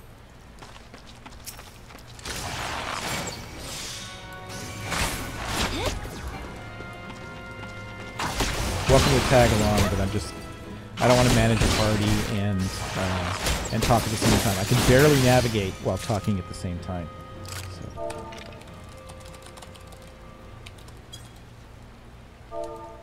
Now, how have you managed to stay pretty, I want to say pretty grounded, pretty connected to the player base through your years as a dev? I think, to be honest, I had started to lose touch.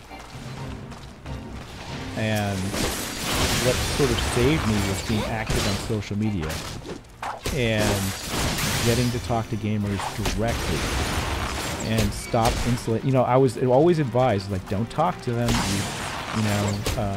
don't interact with people, do press releases, do things like this, and that was probably the worst thing. The more that I talked with gamers, hung out with them, made myself accessible, the more it reminded me of what being a gamer is all about, and being in touch with how gamers viewed everything again. But again, that takes a very special skill set, because as soon as I put myself out there, there were a lot of attacks, right?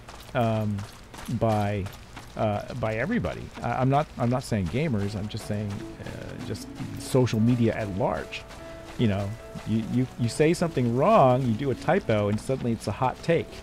And when that happens, if you have no experience with it, and even if you have the skill set, like I obviously had skill set with interviews and community before, when you literally are getting hundreds of notifications a day about how people hate you for what you said or was misconstrued or something like that,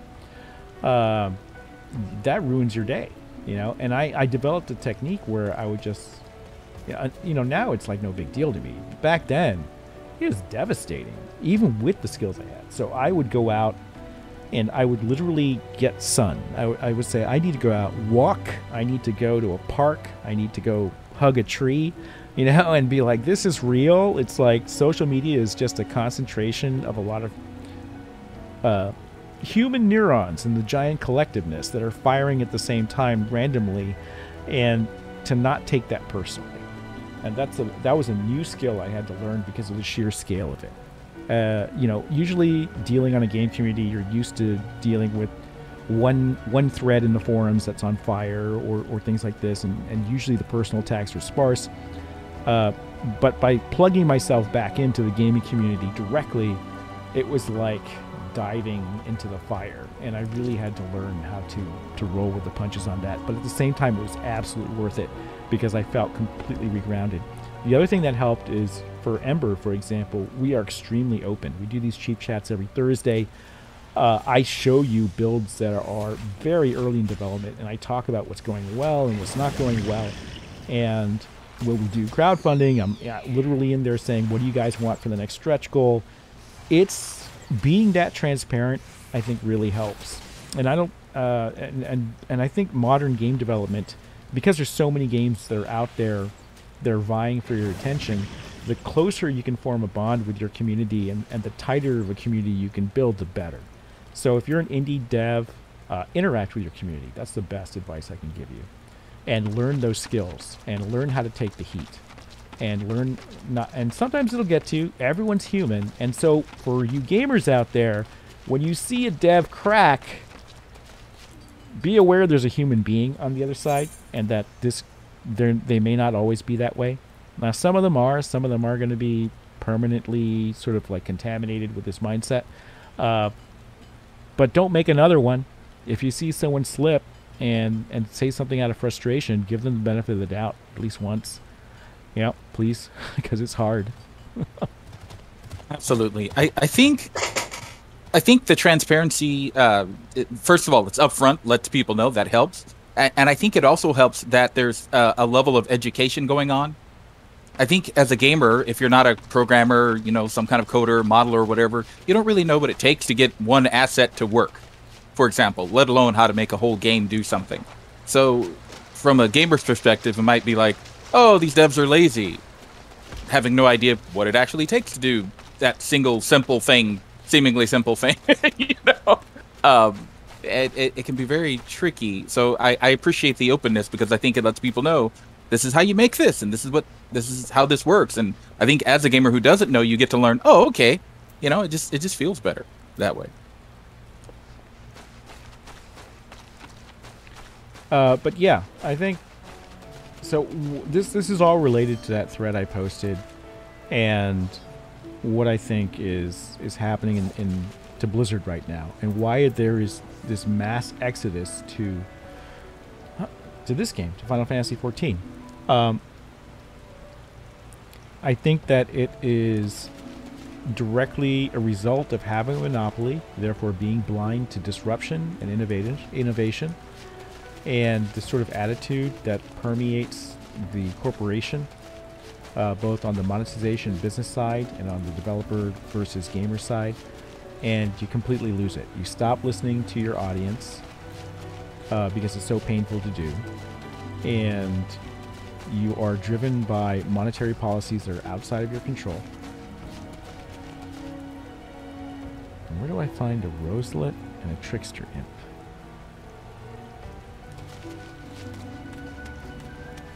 I'm gonna go back to green tier for the trickster imp.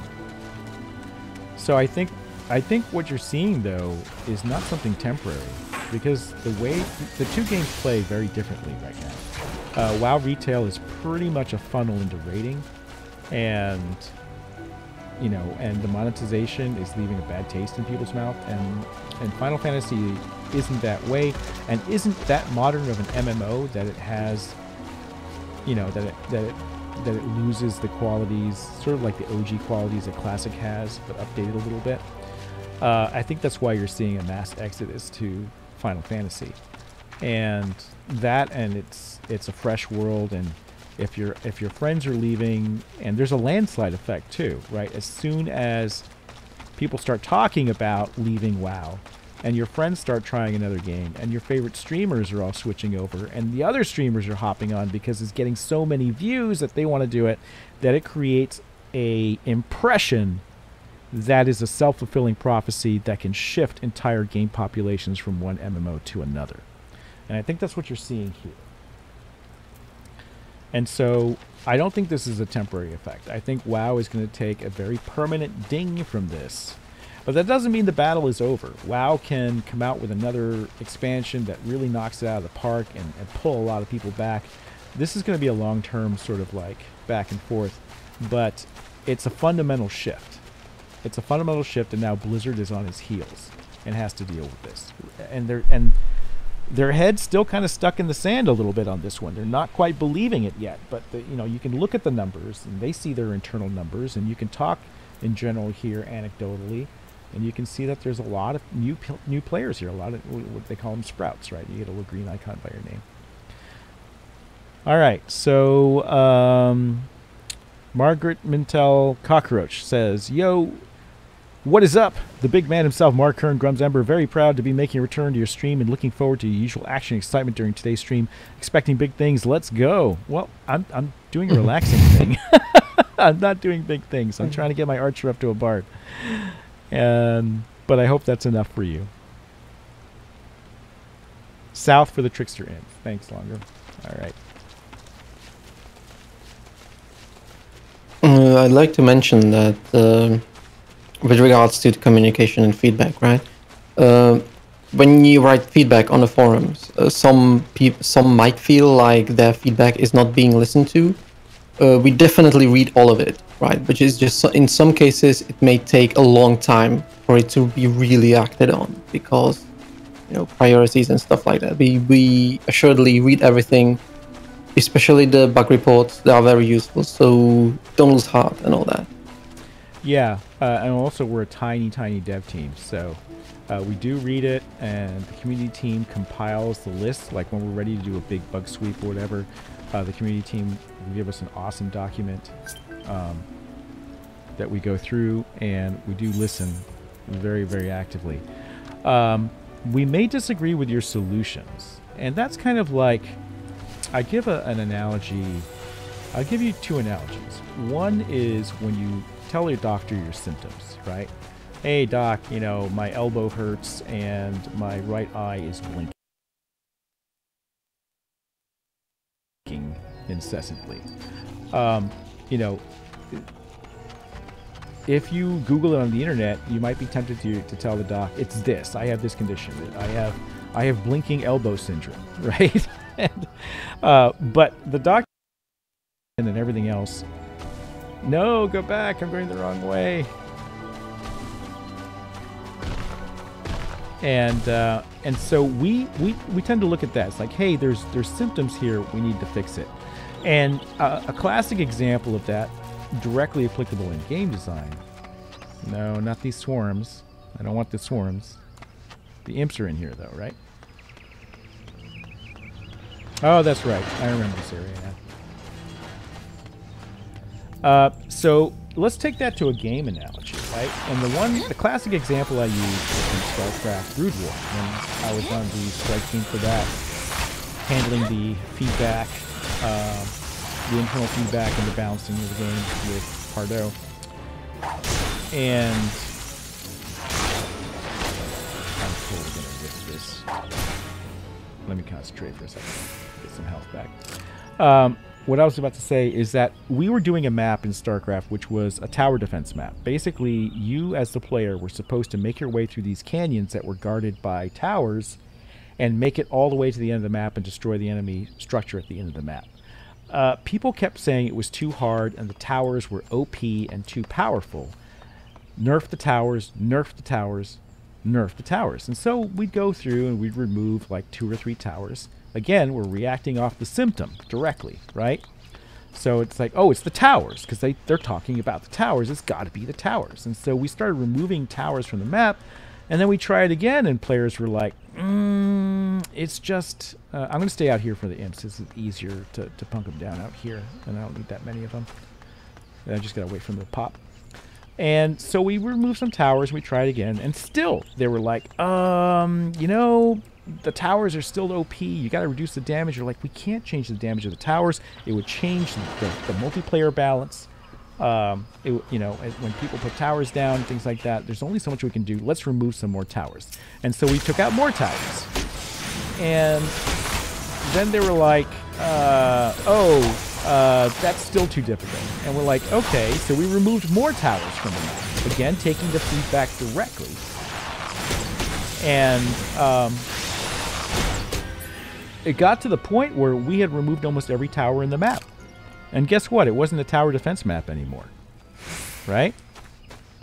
And so now it wasn't the same game. We had taken this map type, which was supposed to be tower defense, and we removed almost every towers. And by the time we removed that many towers, people were saying, oh, now it's too easy. What's the point of this map? You're just walking through the canyon from point A to point B, and there's 3 towers to kill. That, if we had listened, and we did, we listened directly to the feedback of that, and this was feedback from internal game devs. It wasn't even out in beta or the community at that point, right? It was actually like people who weren't on the Brood War team that were playing the game. And we said, well, shoot, now we don't have a tower map, which was the whole point of this. Maybe tower defense games suck. Maybe no one likes to play them. Well, we know that's not true. So what could it be? We realized it wasn't the towers. We weren't giving you enough resources that you could mine with your SCVs. Not enough Vespene gas, not enough crystals, that you couldn't build what you needed to get the job done. So what we did is we put all the towers back in, and then we upped the resources that players had to work with. And now players were able to build the tools they needed to get through the map at a difficulty level that was right for them. And we didn't have to remove a single tower or nerf their damage at all.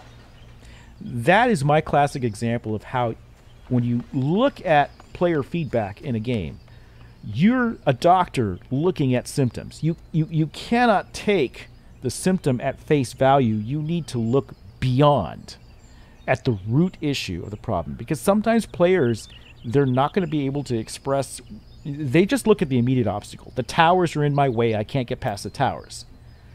And it didn't occur to them or to us as designers to say, well, what if we gave you better tools to handle those towers? And now we preserved the map. Now it was still a tower defense map. Now it was still doing everything that we wanted to do. And it was fun for the players, and we didn't trivialize its difficulty. And it was just a lot better. So when we look at feedback, that's what we're looking at. We're trying to look beyond the specific solution proposed or the specific symptom they're having. And I guess, you know, I guess that's a shade of, what do they call it? Confirmation bias? Or you know, what was that thing? With they've got the in World War II, they looked at the planes coming back, and survivor's bias. Yeah, and they would say, oh, well, the planes that are surviving have bullet holes in this area, so that's where we should reinforce the armor. but it was actually the opposite case. The planes that weren't making it back were getting shot in the places where there weren't bullet holes. And so if you armored that, that was the right solution. Very similar thing happened in game dev. Which map was that? Was that like a campaign map or? Yeah, it was a campaign map. Okay, so we got the Trickster Imps, and now I need Roselets. Where do I find Roselets? I'm almost level 9. Any Fates nearby? Yeah, we can do Lady Killer over here.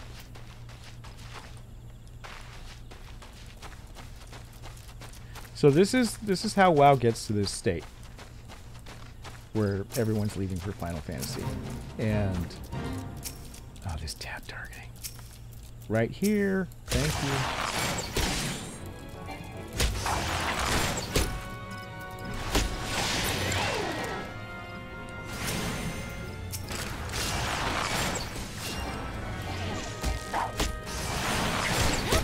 Drunk Wizard, I am enjoying the game very much. I find it super duper relaxing.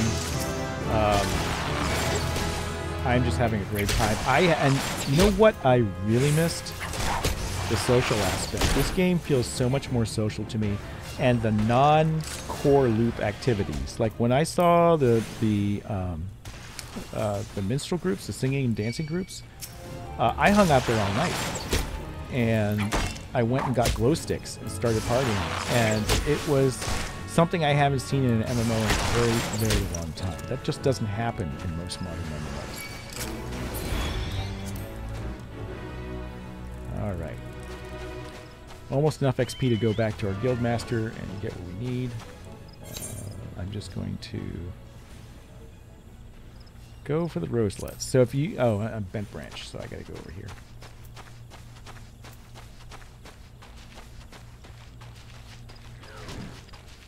And you know, this isn't the most epic looking zone or anything, but they took a cue from us. They made the trees really big.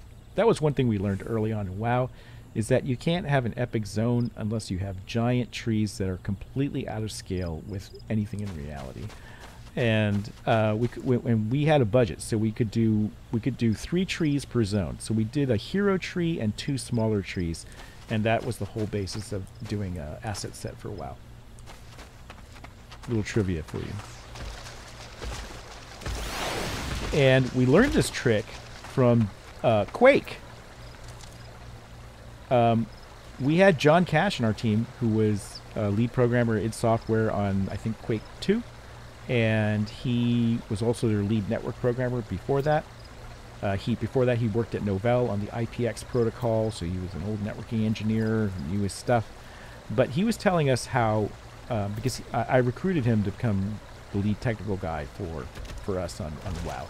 And he was telling us how in Quake, they had to make the lanterns oversized because they never looked right. If they made it realistic scale, nothing seemed epic. And so we're like, maybe that's the problem we're having. Maybe that's why our zones look kind of frumpy. So whenever you see an epic fantasy game, they'll do giant trees like this. It didn't used to be that way. You play Asheron's Call, they had like regular sized trees and stuff, and it just never looks epic. So even though you don't see a lot of bright colors here or extreme landscaping, you still feel good because of the epic size of the trees.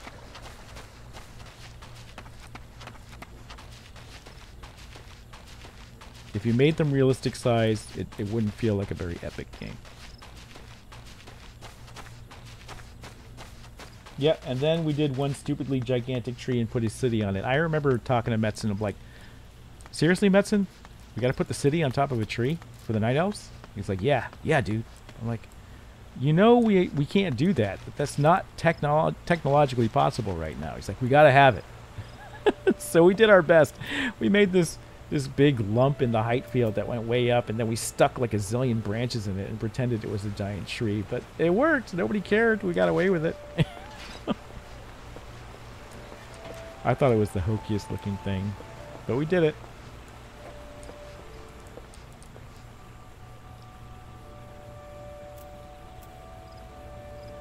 Omnicron, the trees are the size they look like when you're a child exploring a park. Yep, that childhood sense of wonder. You know, I used to say on the WoW demos when we were giving them, they're like, why does your scenery look so stylized and fantastic? And I'm like, well, because we want to give you a transportive experience.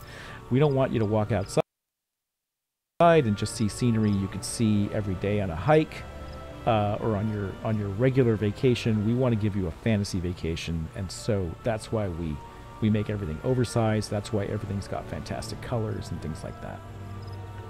I don't know why Japanese games go with these muted palettes for the most part. It's very brown in places. I wish it was more colorful, but I guess it works for this. And honestly, it's enough that I feel immersed in a fantasy environment, and that works for me. Okay, I am hopefully in Bent Branch, and I have to find some of those Roselet guys. So let's see. Maybe they're up here. If I go here and to the right.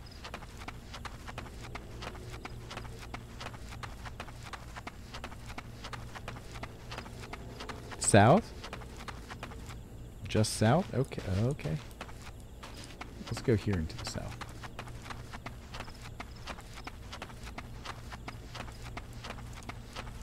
Maybe I go out the road first. Oh, that's not south. This is south. Ninja Fox Games. That's north! Get it right! Yeah, I don't know how professional streamers do it. I can barely play and talk at the same time.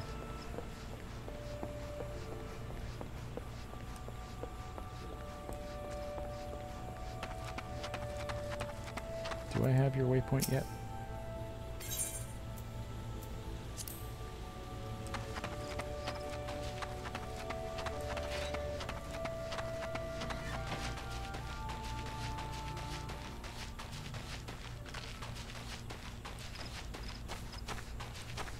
Yeah, I've attuned there before. There we go. What is this? Oh, it just slows him down.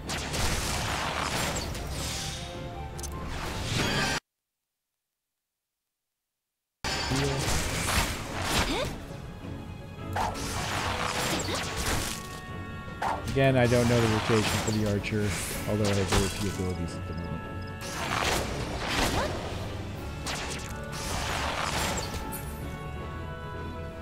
I'm not used to the random proc on straight shot. I keep expecting it to be my Lancer and just always be available for the combo. So I'm always like, why isn't it working? Is it broken?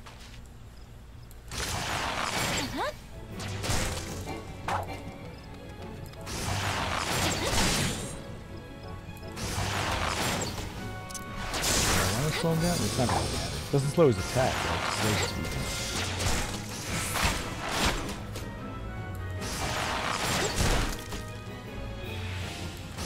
Thank you.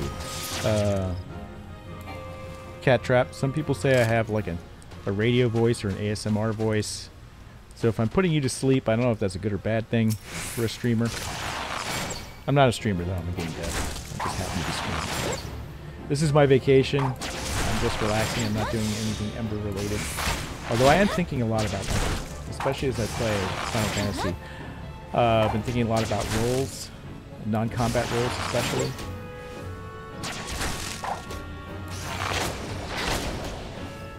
You know what? We got... So, some of you are like, oh, what do you mean Ember? What is this Ember thing? I'm working on a game. I'm working on a game that is a second attempt on making an MMO that breaks this meta, that plays differently. And it was something that we used to talk a lot about on the WoW team, about how we wanted MMOs to work, how we were big fans of Battlefield 1942 and PlanetSide back then, and how we wanted sort of like a StarCraft MMO and what that might look like. So this is my second attempt at that. People petitioned me to make it. And so we're making it, and we're trying to do it indie. We don't want to take on any external publishers. All right, I'm almost at the right level. If I do a Fate, I should be okay, and then we can go back to the Guildmaster.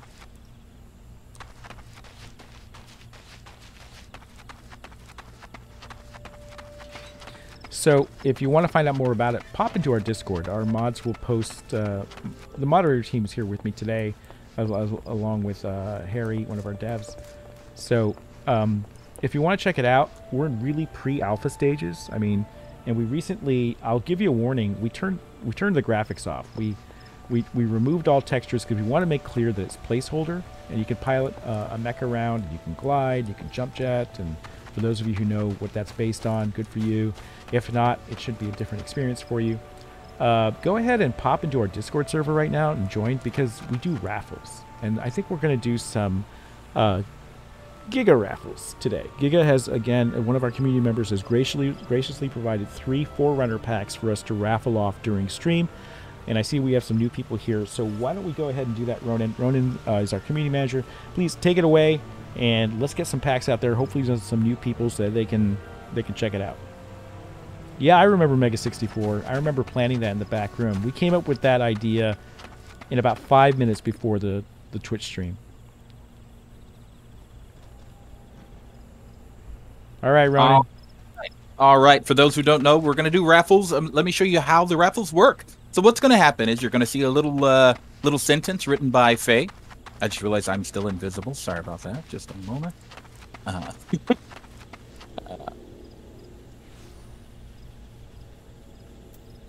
There we go. You're going to see a sentence written by Faye. And underneath that, you see a sentence written by Emberbot. Underneath that, you see a little notepad that has a pencil on it. And it's an emoji. And it's that emoji that you're going to want to press to be put into the raffle. If you win the raffle, then you get the prize. Now, we're going to do a test raffle to make sure you know how it works, because it can be a little tricky. So, Faye, if you would, let's put together a test raffle for everybody. And again, folks, this is a test, not the actual raffle, just a test, so you know how it works. And what we're raffling off here first is just Faye's thanks. Just a thank you for joining us here today. So, Faye, when you're ready, go for it. Alrighty. Now, Salty, you know I give you my thanks anytime you want. Are you guys ready? On your marks, get your clickers set, and click. And folks, please, while our raffle is up, please do not post anything. Give everybody a chance to see the raffle, because, of course, if everything just scrolled right away, then no one would see it. That'd be bad. Yes, you do need to be on the Discord for this raffle, Ninja backwards.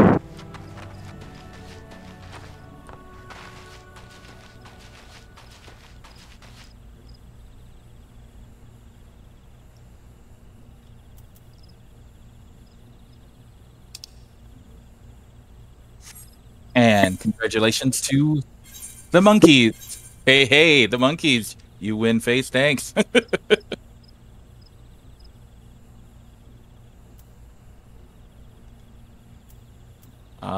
New people. Excellent.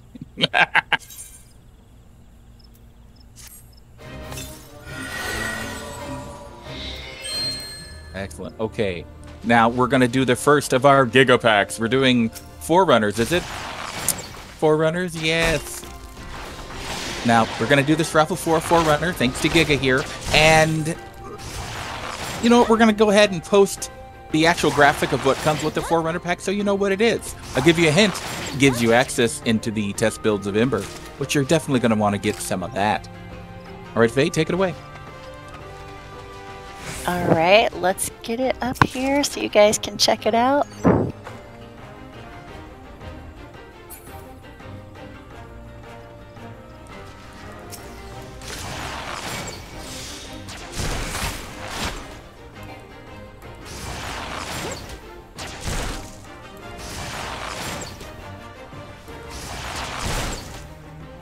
Are we ready? Let's do it. Get your clicks ready, set, go. Now this is a real raffle, folks. A real raffle. If you win, you get a Forerunner pack. Thanks to Giga.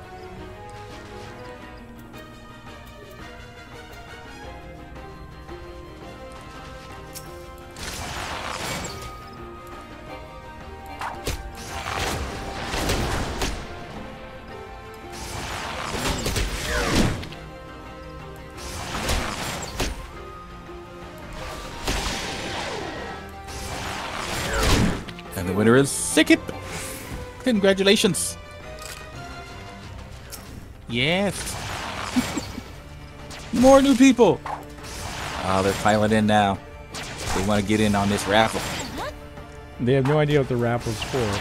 It's a pre-app. We're doing a Kickstarter for the game, and we're developing a playable mock-up. So, you know, it's in very early nascent stages. I just want to point that out. But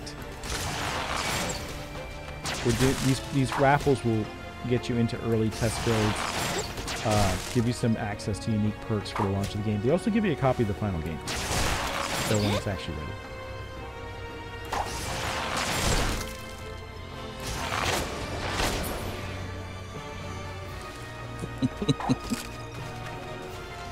Hope everybody new has joined us. Oh, weaken target and then pacify. I'm not soothing these guys. That's an interesting thing that I like how they combine emotes into this. All right, are you using enough yet? Wait, I gotta stop attacking. Stop attacking. All right, Faye, let's do the second one. How do I stop attacking? Help! I'm gonna kill him.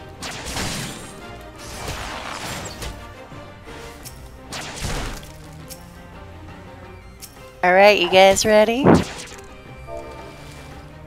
Put the graphic up again too. I did type soothe. It said, oh. I forgot the E. That's what it was. All right, let's try this again. On your marks. Get set. Click. There it is.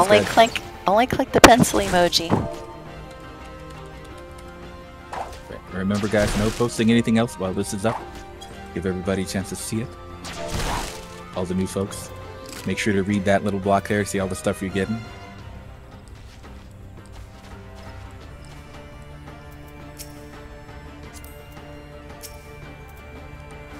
Okay, he's fast.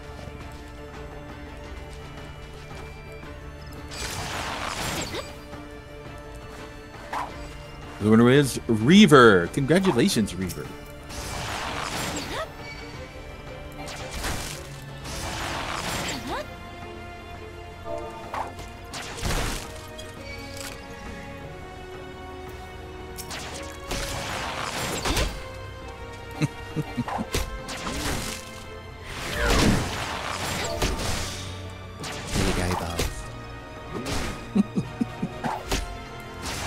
Alright, Faye, when you're ready, go for the third one.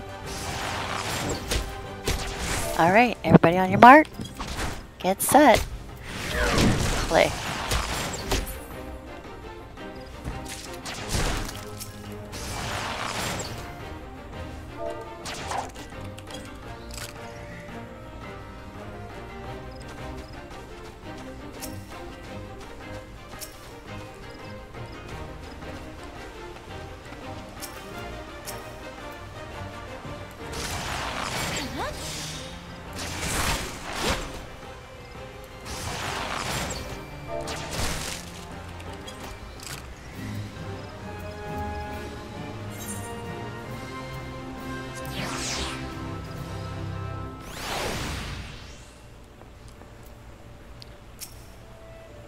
So I guess these leave quests are like, they're like your dailies, right?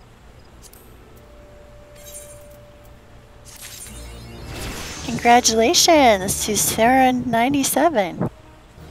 Congratulations, Sarah. Now, there are a couple things I'll point out. If you win one of these newcomer packs, first of all, you have to... Are we messaging Ronan for this, or Faye this time? Ronan, right? Yeah, still me. Okay, because we were joking earlier that it would be yeah, so message Ronan that you won the pack so he can add it to your account. You'll have to create an Ember account. It's free, and you get a free skin for doing it. So I highly... And you'll be on our mailing list, and you'll receive our free mailers. So if you go to our website, ember.com, and register, and you can also upgrade those packs at any time to anything that you want. There are a couple of downloads I want to point out. One is the Vision book is very important. If you want to know what is this game, I'm not explaining it on stream today, but you can ask in Discord, and you can also skim the overview section of the Vision book, which is a free download if you're a newcomer. go to our downloads tab on our website and do that. And it's fully illustrated, and you can get a good sense of it there. And you can also get access to our pre-alpha demos. And remember, these are way early, right? But they already have servers. We have servers in Asia and in Europe and the US, and you can log in. It's up to 100 players in the zone right now, and it's a complete white box level. There's actual like blocks attacking you because we are focusing on getting the gameplay and our combat right. And the other thing I want to point out is that in order for anything to happen in the demo, you have to initiate an encounter, and it's not clear how to do that. You have to press C for your call down menu, and then you call down, and then you can scan for minerals on the map with the S key. You'll see scan on the menu when you press C, and then you have to fly to those areas that have minerals, and then you can call down the thumper to mine it, which will trigger an encounter that scales up to about 4 players right now. There's also another demo that's in our old zone if you wanted to see something with a little more graphics, but the graphics are changing. We're going through a complete graphics overhaul right now. The sound effects, the graphics, they're all placeholder, and we're kind of hiding it. We're kind of holding it back. We're building a lot of stuff in the background that will be revealed during Kickstarter for kind of like a big reveal. But we're definitely taking feedback now just on the main mechanics of it. So go ahead and try that out. You can also watch some of the VODs on Twitch to get an idea of it as I talk and explain more about the game. But today's just my vacation day, playing Final Fantasy and giving away Gigapacks. Did we do 3 packs?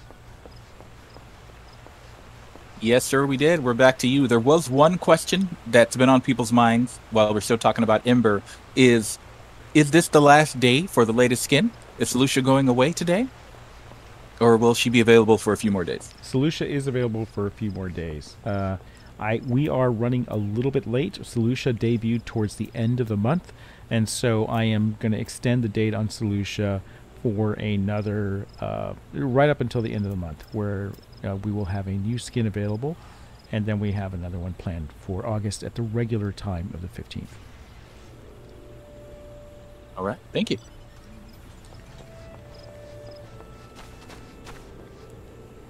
Sorrow Reaper asks, what do you think of the DPS meta in Final Fantasy as a healer that's refreshing? I don't know what the meta is. I haven't played long enough to tell you what the DPS meta is. Why don't you tell me? I'm a complete noob. And also keep in mind that I'm not up on Modern WoW, so if you're going to relate it to Modern WoW, I won't really. Oh, healers actually do DPS? And the meta is DPS is king in this game? There's a lot of DPS classes, I noticed.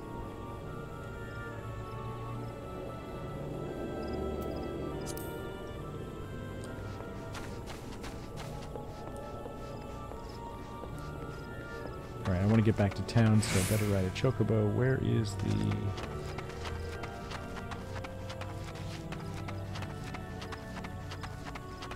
Well, I'll tell you what so far. I've only done a Lancer, and I've only done this Archer for about 10 levels now. And it's not... The early game's not enough to know about the meta, right? It's designed to be easy and get you through everything. So it's really hard to tell you anything about it because I just don't have that much experience playing it yet.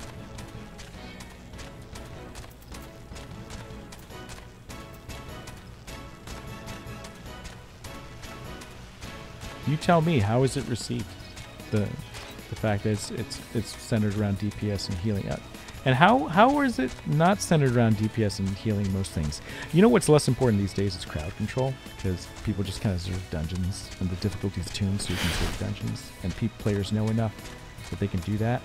What I really miss is, and I'm not saying that this should or will come back, is the meta of like being a good artful puller, because if you pull everybody, you're just gonna get rolled, and crowd control. And I miss those two aspects of MMA play. When I go through a dungeon here and we're just like running our way through, I'm just like, okay, this is like Modern WoW right here. And I miss the old stuff, which I don't think people have patience for anymore.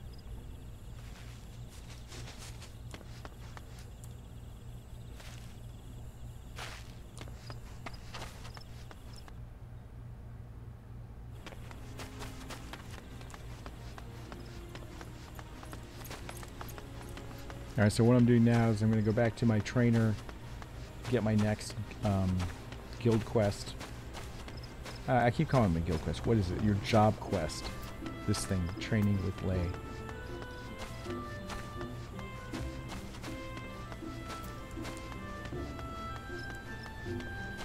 I have no interest in being an archer, by the way. I just want to get to Bard. I like my Lancer, though, and I can't wait to become a Dragoon because you get naval armor.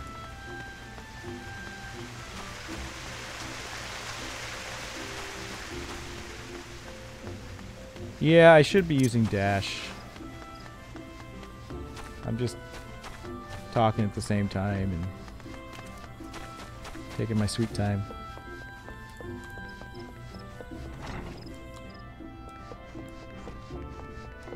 Okay, let's go do this guy.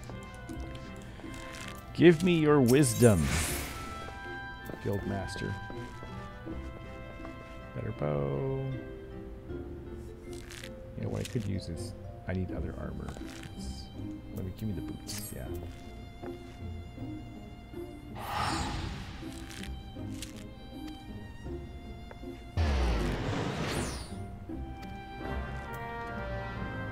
Speak with her and do as she bids.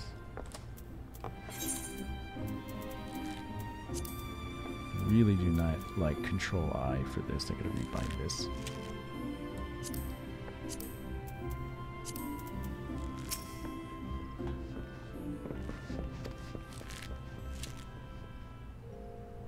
Yep. More bow targets? This time out in the wild?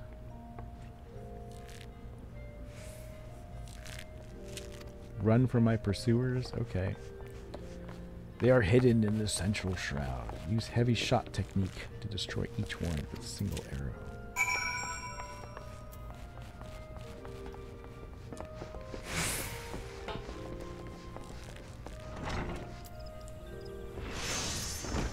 Yeah, I really should set up my UI at some point. But you know, I like, I don't know, I like to keep the UI as it is, to experience everything that a new player would, who isn't going to necessarily sit here and rearrange stuff. Like I did split these bars up and mess with the scale. I would say that's another weak point of the game, is that the initial UI is over cluttered. Again, I would have like spread this stuff out a little bit, unlocked bits of the UI over time. But I like how everything is, you know, customizable and easily draggable. That's pretty cool, but it can also lead to mistakes. But I guess you can lock it, right? That's what that is. No, I can't move it. Okay. Excuse me, I need to take a sip of water here.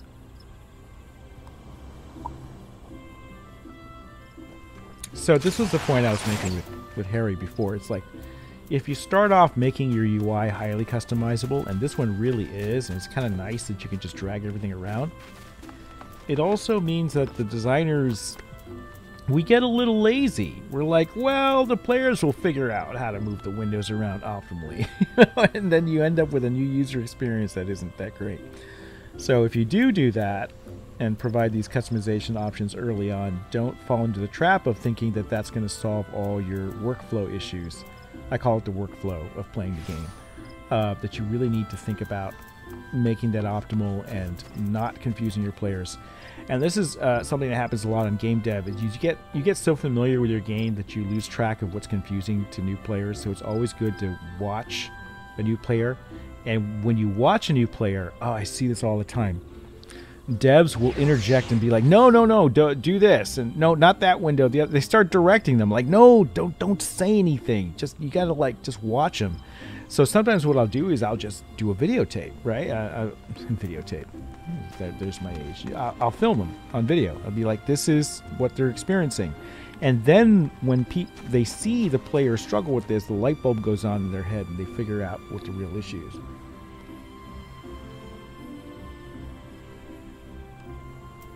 Alright, so I'm going to destroy some more targets here. It's not the best quest in the world, but I need to go to the Central Shroud.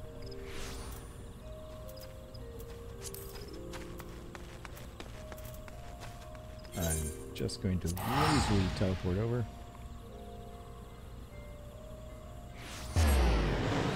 Have I tried slide casting? What is slide casting? I've never played a caster.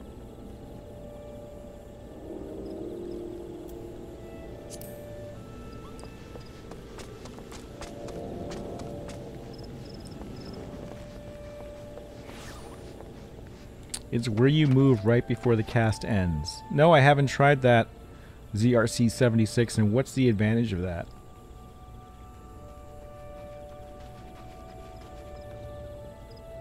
Oh, it's to take advantage of latency?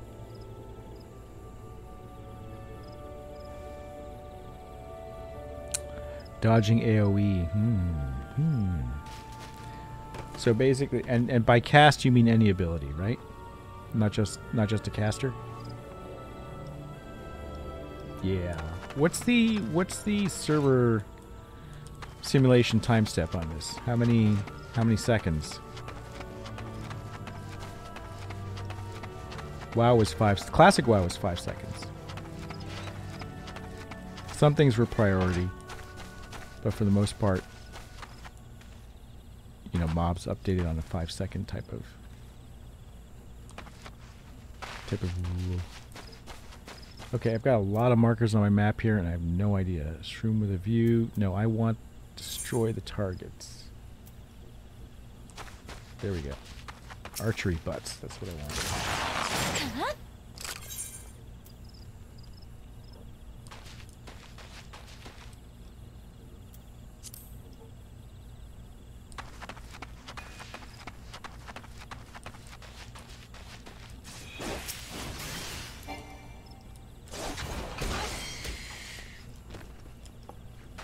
Cannot use yet. Am I too close?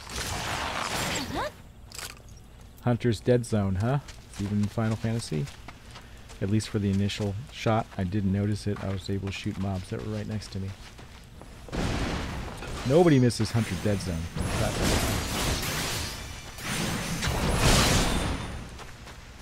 Yeah, we are Australia friendly even now. We do have a server out there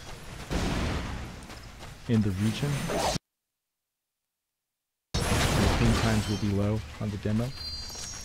I hesitate to call it a demo. You're really seeing our raw developer builds as we build the game.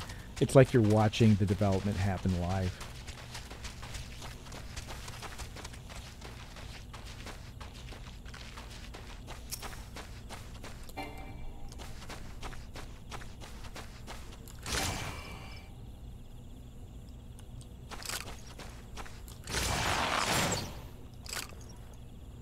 Three targets.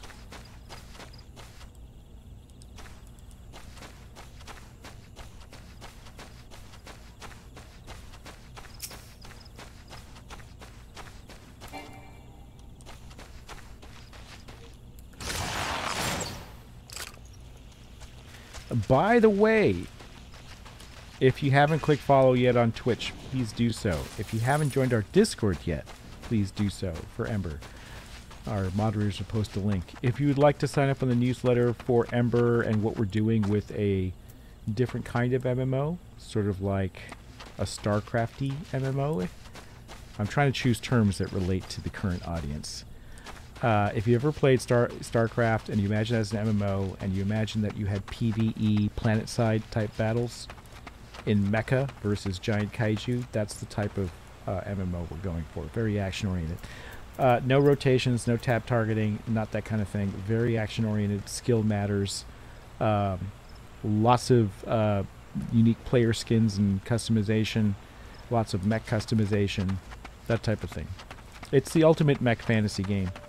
That's what we're trying to be in a MMO setting where the meta is very, very different. Okay, they're not here. Go over the map again. 4 targets. 2 more. There's one. Oh no, it's a water sprite.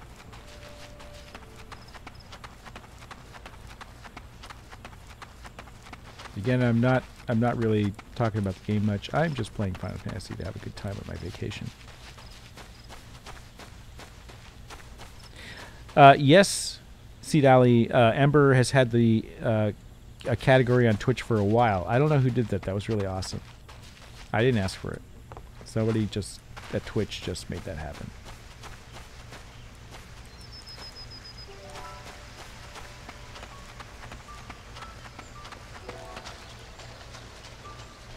I think maybe there's some up there.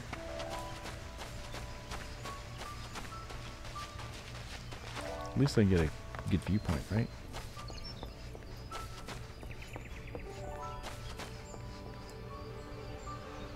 Let's see. Any target butts? Is butt an archery term? Am I just missing something? Or is it just a hilarious Japanese mistranslation of some kind?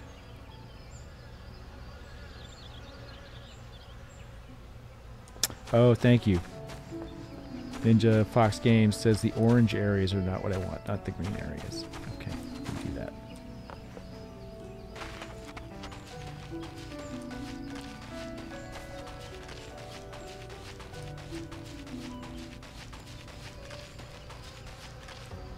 Man, but this place is swarming with dynamites, man. I don't know. But there's a target over here.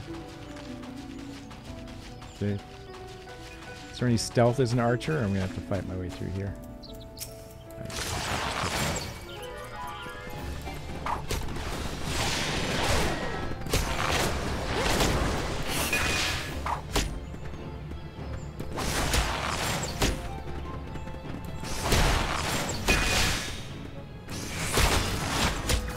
Oh, yes. They have old English terms like forsooth and verily. I feel like I'm at Ren Fair. Kind of cracks me up.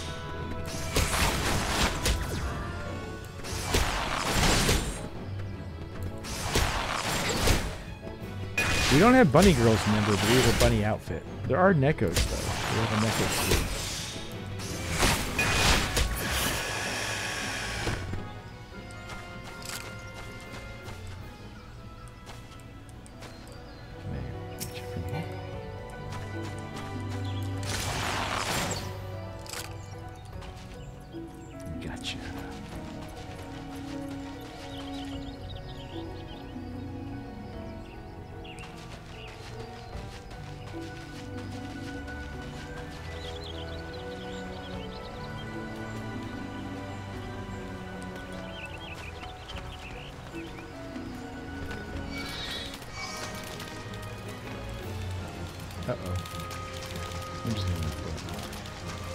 Oh, there's a target right here. Fine. Take on 2 level 7s of these guys.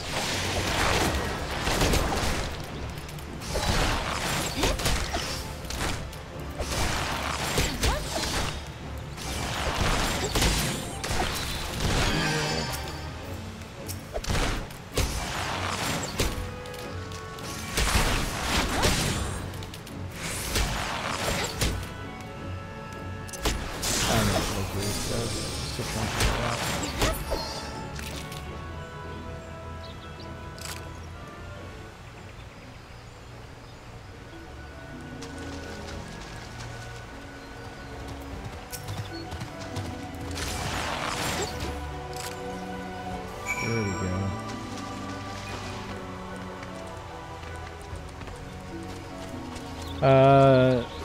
Sarura Renge says, I think there's a big problem with modern companies that they want to be Coca-Cola, and it's not just that a soda only needs to innovate every once 20 years to be successful, like Jobs says. It's also that Coke's biggest competitor is Pepsi, which makes soda that tastes really different from Coke, so people will stick to the personal taste rather than who is making a better product. That doesn't happen as much with video games since they want to homogenize. Why is that a problem with bigger companies versus smaller companies? I'm not sure I understand the analogy. Oh, because yeah, they all want to make the same flavor, right?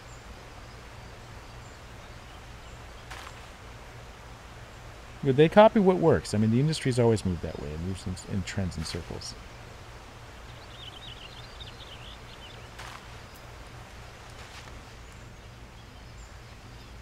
All right, I want to go back.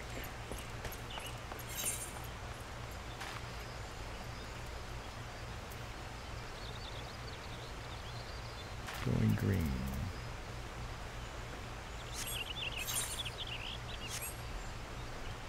Oh, yeah, answering stockholders. Indie games are far more free to experiment because they don't answer to giant shareholders that say, why aren't you doing the same thing as everybody else? And, you know, and that's where I find most of my joy. I until I found Final Fantasy and experienced the joys of feeling like I was in a more old school MMO again, but with a lot of modern conveniences, I was really into indie games by Coffee Stain Studios, Satisfactory, Valheim, Deep Rock Galactic. These are great games. And if you haven't tried out Coffee Stain Studio games, I highly recommend them. You cannot go wrong with any of your choices in their categories. And they're a publisher, so I think they make Satisfactory and they publish the other guys. All right. We are at this has been about a 3-hour stream, a little less than. And I wanted to thank you all for coming and visiting me today. It means a lot to me that you showed up for me to play Final Fantasy. I wanted to share the joy I have in this game. I find it so relaxing. I'm really looking forward to going deep on this. Well on my way to my fantasy of being a bard for bards and bunnies. And it's been a great stream on my vacation. Thank you so much for joining me. Thank you, community team, for being here and doing the raffles. Thank you, Giga, for sponsoring the newcomer packs. This has been fantastic. And I will see you guys next Thursday where we will talk more Emperor stuff. All right, guys. I'm going to keep playing here after I eat. I will catch you later. Take care, everyone.